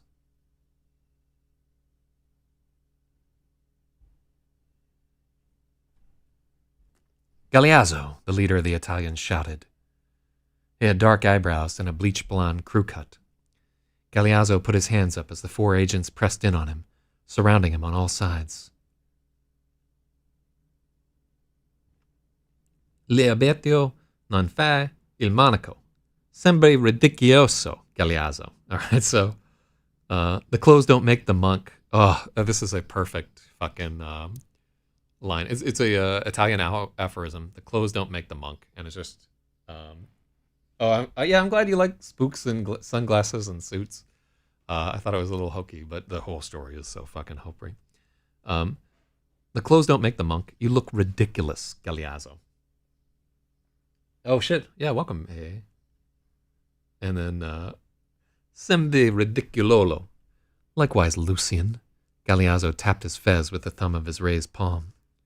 What is it? Gentlemen prefer blondes? Molto divertente. That's not it. Molto divertente. Molto divertente, Lucian chirped as he drove his fist into Galeazzo's gut. The priest was no pugilist. He wheezed as the wind was knocked out of him. The 2 men behind him seized his arms, struggling to keep him on his feet. Ammanettare questa cicciobamba, Lucian commanded, which I think is handcuff this faggot. Handcuff this fat bomb. So cicciobamba is like, it means fat bomb, and it's Italian slang. Ammanettare questa cicciobamba. I see, Italian is so much easier to half-ass pronounce, because you just add the vowel at the end of everything. Liberty had the valets. None of the suits had noticed the handoff. But instead of slipping away, she drew a great breath. Assecurus! Help! Rape! Wow. Yeah, that's... so she's saying... Let me translate this. Why are... I don't know why I have 2 exclamation points there.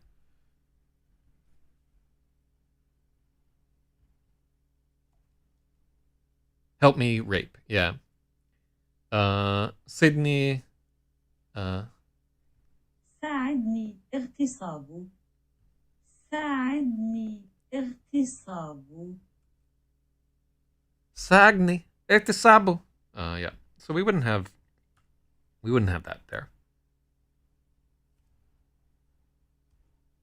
Oh, this is why. Because it yeah. It's an artifact of having a line that has both right to left and left to right in it. Sagni. Ektisabu. Asakurs. And I think Asakurs is just help. It's not help rape. Although, it being French, they probably should have it. Yeah, it's just help. Liberty screamed, stopping the square dead around them. At once, 2 of the men let go of Galeazzo and tried to grab her. When the men of the market wheeled, they found 4 foreigners accosting a woman in traditional garb. What a terrible mistake they'd made. I think Streamlabs disconnected from YouTube. Oh, are they saying shit on YouTube? Hold on. Oh, fuck. Oh, yeah, I'm missing all of, all right, I'm going back through all of, Prized Pig. Needs to come out. Let's get some new clothes first. I think I got that one. Yeah, I did get that one. And then the FFF reminds me of when I see, the Borat movie with my parents and they run around with, it needs now, how do we get out of here? Check 1, 2. It's from Dax. It was temporary. Is it going through now? You know what it is? It's probably, I bet what it did was when Logic typed the FFF, it took him out of fucking Top Chat because it set it to Top Chat instead of All Chat. So I think it flagged him as spam temporarily for doing the whole thing. Okay. Anyhow, let's press through. I want to get this done today. It's a long fucking story, by the way. I don't know how long we've been editing, but I'm feeling it. Let's see. I like that he has this bleach blonde crew cut, and he asks, "What is it? Gentlemen prefer blondes?" Fucking loving it. Oh well, let's see if it takes you out of the thing. What a terrible mistake.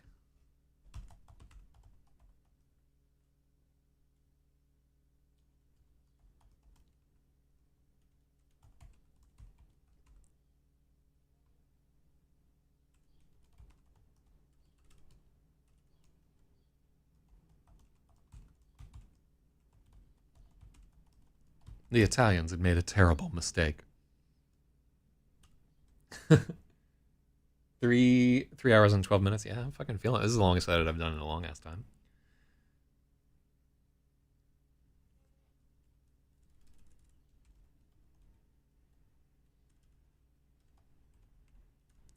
The lame protest of the Polizei. Yeah. 1, 2, 3, Polizei. Or is it Polizei or Policia?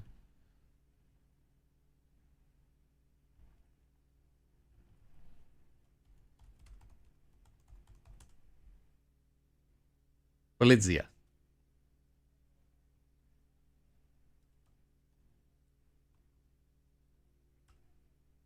Yeah, Polizei is German. As soon as I said 1, 2, 3, Polizei, I knew it was German, thanks to the wonders of drum and bass music.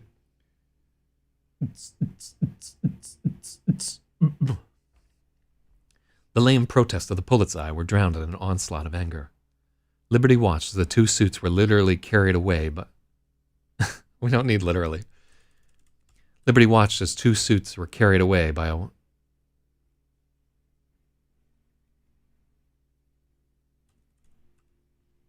Liberty watched as the suits were carried away by a wave of men. The righteous surf of shoppers smashed the startled Scagnosi. Oh, what the fuck is Scagnosi? Stooges. Oh, I love it. The righteous surf of shoppers.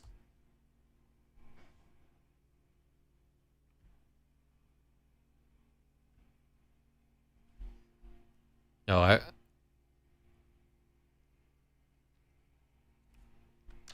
The righteous surf of shoppers smashed the startled Scagnosi against the stones of the Medina. Medina's not capitalized there. At once, a downpour of fists and feet fell upon the unfortunate underlings. No. Yeah, I guess. Oh, that's why. It auto-corrected there.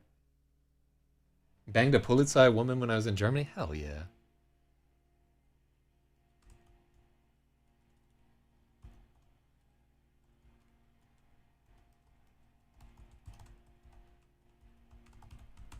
Unfortunate underlings is too much. A deluge of fists and feet fell upon them. Lucian and the other suit were attempting to...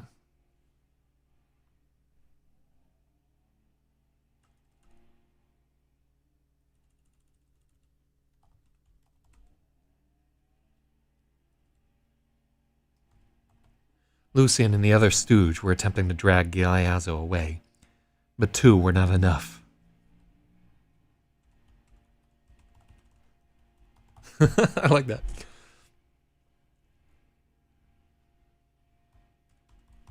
Lucian and the other stooge were attempting to drag Galeazzo away, but two men were not enough to move the monolith. With a Herculean heave, Paolo flung both men to the ground, his face flushed with fury. Lucian threw his arms up, afraid he was about to be trampled by the rampaging priest. Oh, I wonder if there's an R word for priest. No, we don't even need... Lucian threw his arms up, afraid he was about to be trampled. But Galeazzo only grinned. He tipped his fez and fled. "Get him!" Lucian cried.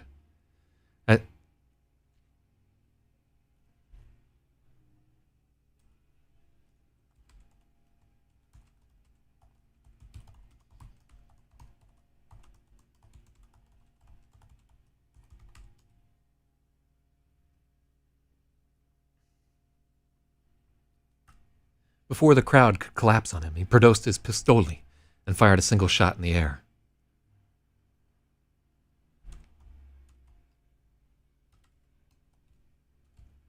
See, I even had Polizia right the first fucking time, but... Polizia! Lucian howled, brandishing his badge and beretta. Pure pandemonium spread the square. People were ducking and diving, screaming and shouting, flying in every direction. No, this is too much.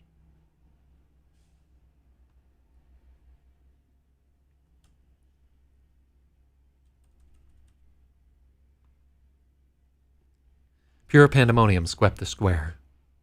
People were ducking and diving, flying in every direction. Lucian gave chase, but the crowd that had parted so easily for Paolo would not permit him to pass. The silksmith shoved over a stack of baskets into his path.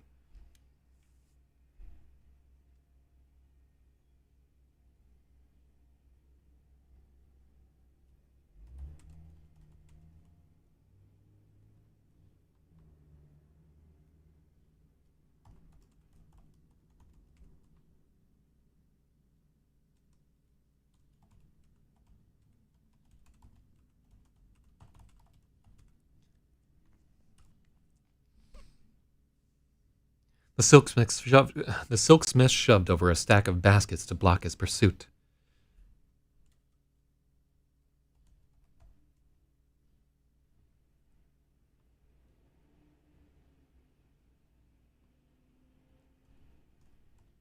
When Lucian leapt over them, a man ducked down as if he were performing salat and shot out a hand.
Kicking the what?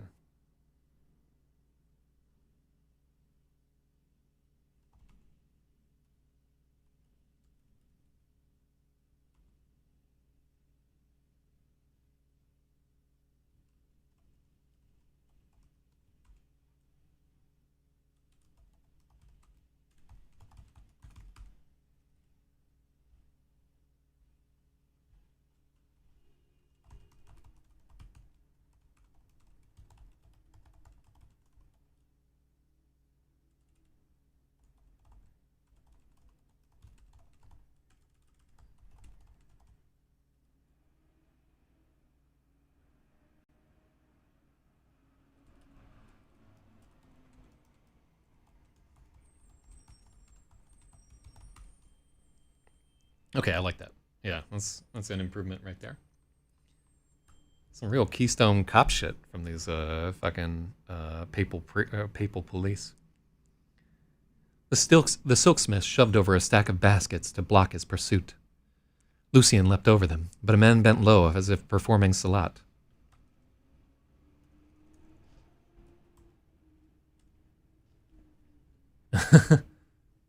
Lucian leapt over them, but a man bent as if performing salat and then grabbed him by the ankle. That's a little hokey right there, but I just like it. Lucian crashed in the dirt face first and swore as he scrambled to his feet. Galeazzo was getting away, moved at what seemed like an impossible speed for such a large man. Lucian could only see the golden tassel of his fez. Kicking at the prostrate pretender, he leapt over the basket. Oh, this is why.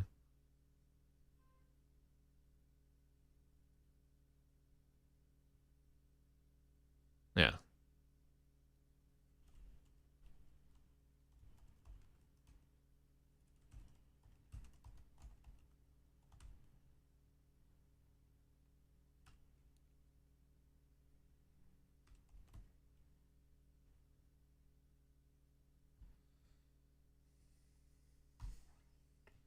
Lucian darted around, but a man bent low, as if performing salat, and then grabbed him by the ankle. Lucian crashed into the dirt face first and swore as he scrambled to his feet. Kicking at the prostrate prayer pretender, he leapt over the basket, just in time to be socked in the eye by a missile. It was a perfect pitch from the juice man. The overripe orange exploded against Lucian's orbital, blinding him with stinging citrus. What the fuck? The juice man.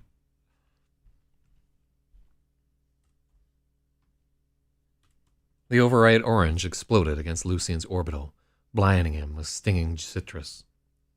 Furious, Lucian swept his pistol towards the crowd.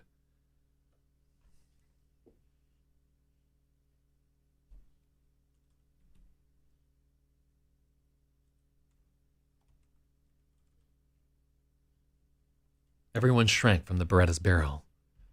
For a moment it seemed he had Liberty dead in his sights, but she bolted towards his blind side and... Oh.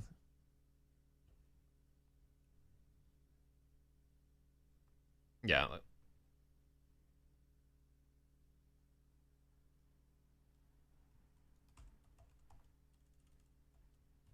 Oh, well that's... Yeah, it doesn't quite work. Mm-hmm.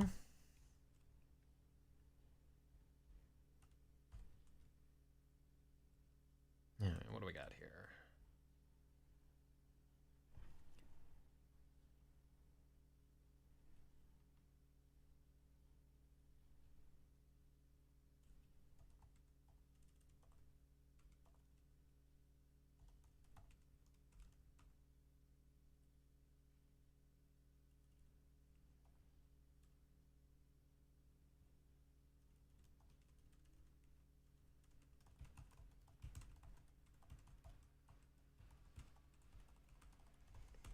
Okay, so they're like we were going for like some more alliteration action, but it was really distracting from the action.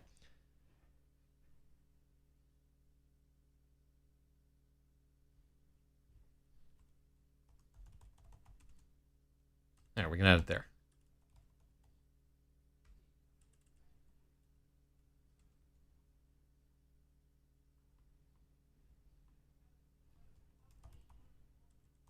Hard hammering. No.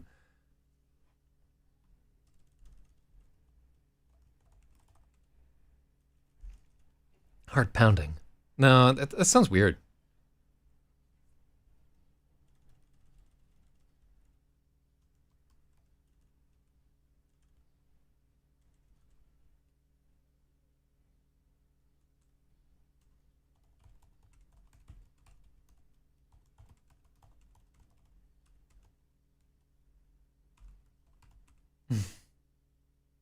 Liberty made a desperate dash to the taxi stand, shouting a confusion of French and Persian. Psst! She saw a hand beckoning from the back window of a taxicab that was noticeably listing to one side. Inside, Paolo was sunk low. Get in! Paolo! Liberty darted into the...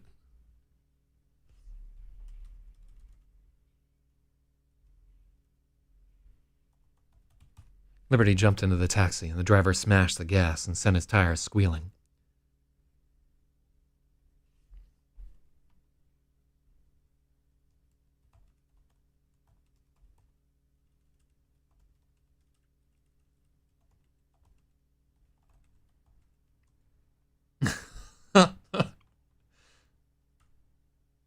A sudden lurch sent her flying on top of Paolo.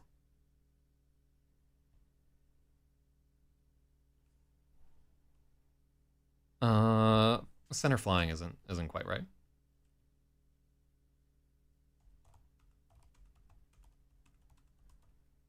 That's better. The sudden lurch flung her on top of Paolo. Oh, hello, the priest said, abashed. How? You were headed the other way, Liberty said, crawling off of him.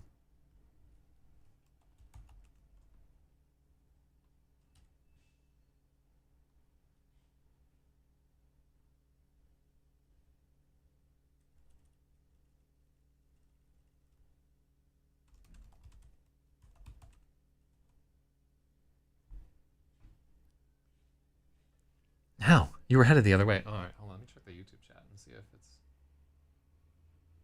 No, it's all good. Okay.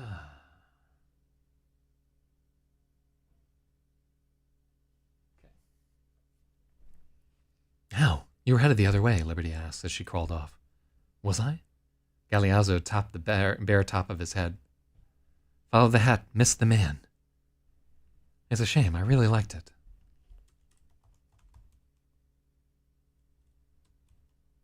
Do you have the case? The portmanteau was still locked in her grip.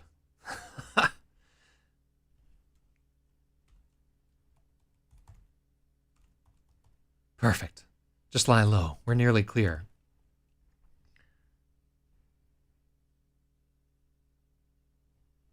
Liberty whipped off her abaya and covered Paolo with it as the taxi sped through the convoluted streets.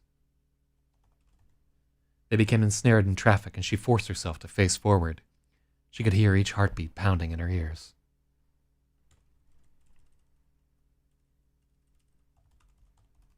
She could hear her pulse pounding in her ears. She heard a rap at the window and nearly screamed. She turned.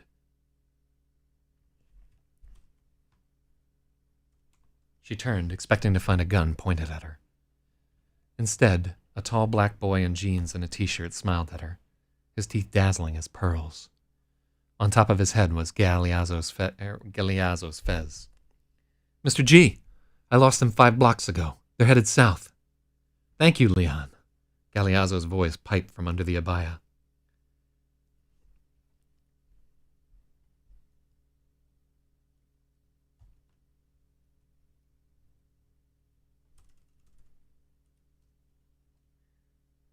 He drew off the cloth and leaned over Liberty to roll down the window. Leon passed back.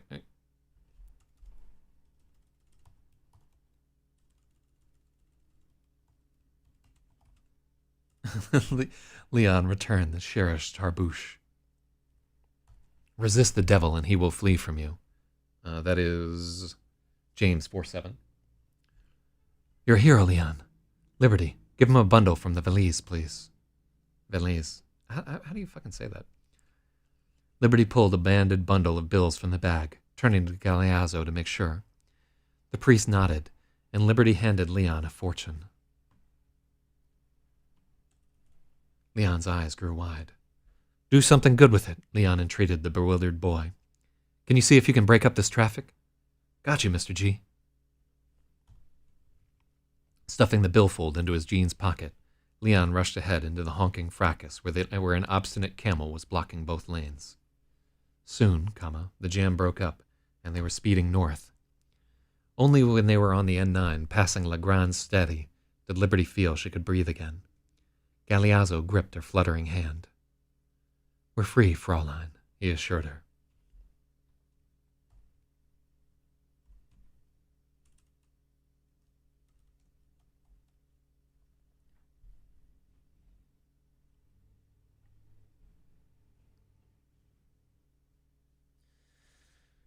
Whew!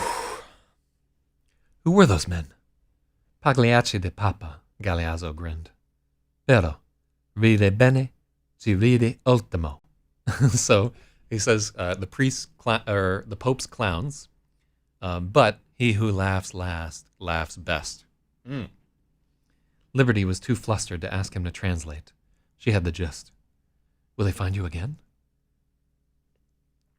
I'm not sure those two who grabbed you will ever walk again. Lucien always turns up, and he always loses. I'm on a mission from God. Maybe you could make it a little easier for God if you weren't so flashy.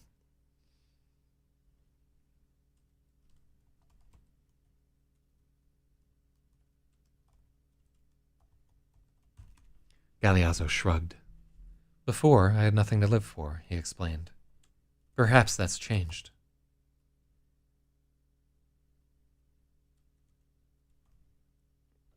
Perhaps. Do you want to go to Varanasi with me?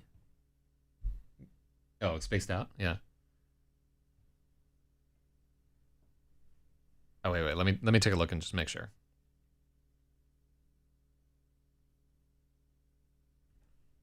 Oh, I saw those two also when I looked at it.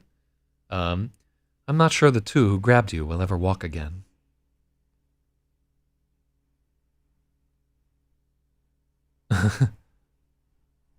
I'm not sure the two who grabbed you will even walk again.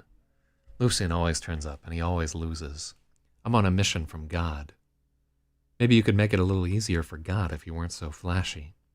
Galeazzo shrugged. Before, I had nothing to live for, he explained. Perhaps that's changed. Perhaps? Do you want to go to Varanasi with me? Varanasi with me. Varanasi. Varanasi. Oh, I still don't have it. Do you want to go to Varanasi with me? Why Varanasi? I said it wrong every single time.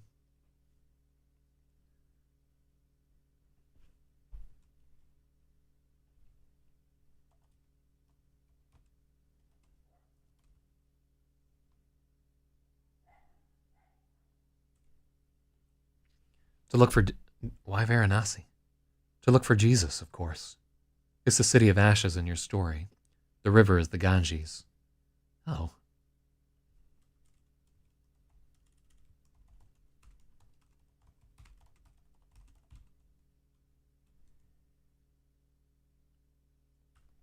Really? I figured it would be Pompeii. Galeazzo shook his head. Pompeii was around 40 years after the crucifixion. I've been there. The Sarno is just a squalid scream. Great Ganges is a tirtha. There's a liminal space between realities. It springs from a spot where Vishnu's big toe stubbed a hole in the universe. Varanasi is one giant sprawling crematorium. Surely it's the city of ashes. How will we get there?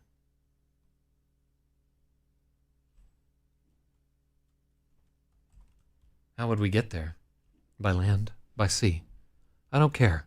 As long as you're with me, Galeazzo said. I need you. I would have been cooked without you. You would, Liberty smiled.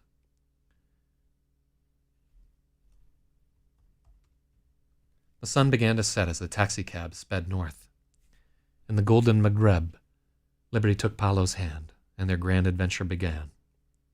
The end.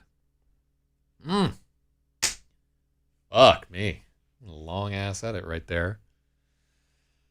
We edited 8,000 words in a day. That is, I mean, we didn't edit it well. Just putting it out there. But normally we would average like 2,000 words on like a serious novel, where we thought it. But yeah, that's the Varanasi Nazarene. So originally, a story was going to include them actually going to India and all kinds of other stuff.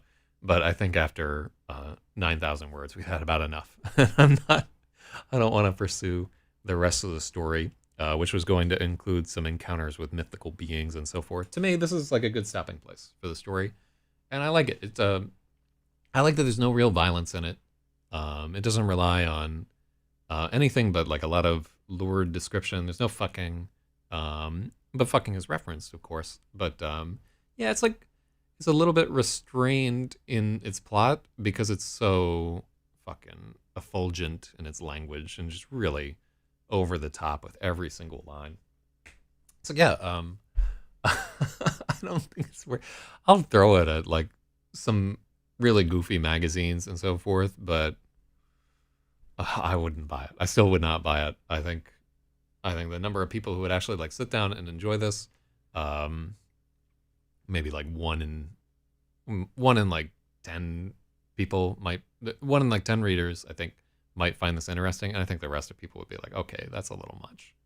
But I like it. I think this kind of shit is hilarious. And all right, let me see. Oh, so yeah, I have like a set of notes for the second half, which I'm just going to glance over. And Ci troppo vole no la stringe. What the fuck does that mean? I think that's another Italian aphorism that I decided not to use.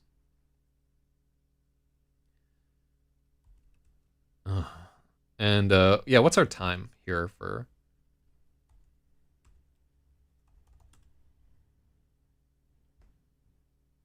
If you he that wants all will embrace nothing. If you grab too much, you'll end up with nothing, which is pretty decent. That could have fit a couple of places. All right, does anybody have our time? 9:06, and our first comment was at 5:34. Yeah, YouTube, it would really be nice if you told me how long the stream had been going. Oh, so we started at 5:30 a.m. and it's 9:09. So that sounds like 3 hours and 21 minutes to me. That's not even close to right. Hold on. So if we start it, it's 9 a.m. So 3 hours and 39 minutes, I guess.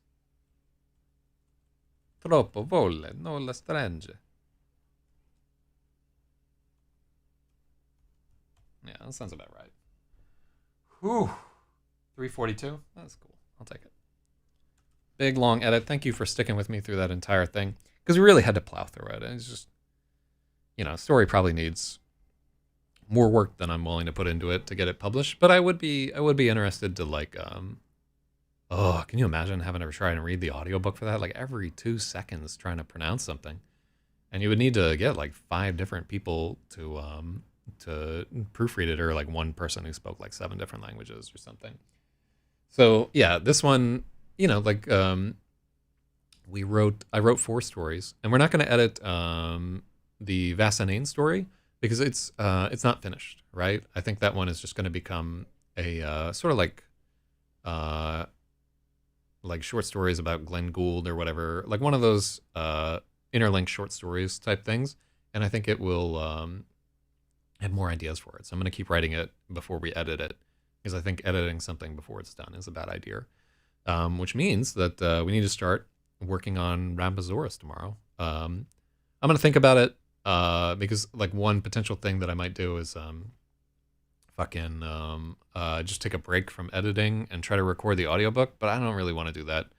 It's important to me to work on writing every single day, and I just got to find time elsewhere to do the audiobook. All right. Well, thank you for sticking through that entire fucking thing with me, Logic. My throat's hoarse already. That's fucking ridiculous. I'll see if I can find a place for this, because this is a good story for a very particular type of pretentious magazine, right? Where they find all this kind of horseshit charming and not just staggeringly awful. All right. Aloha. Fare thee well. And thanks to everybody for tuning in. I'll see you tomorrow.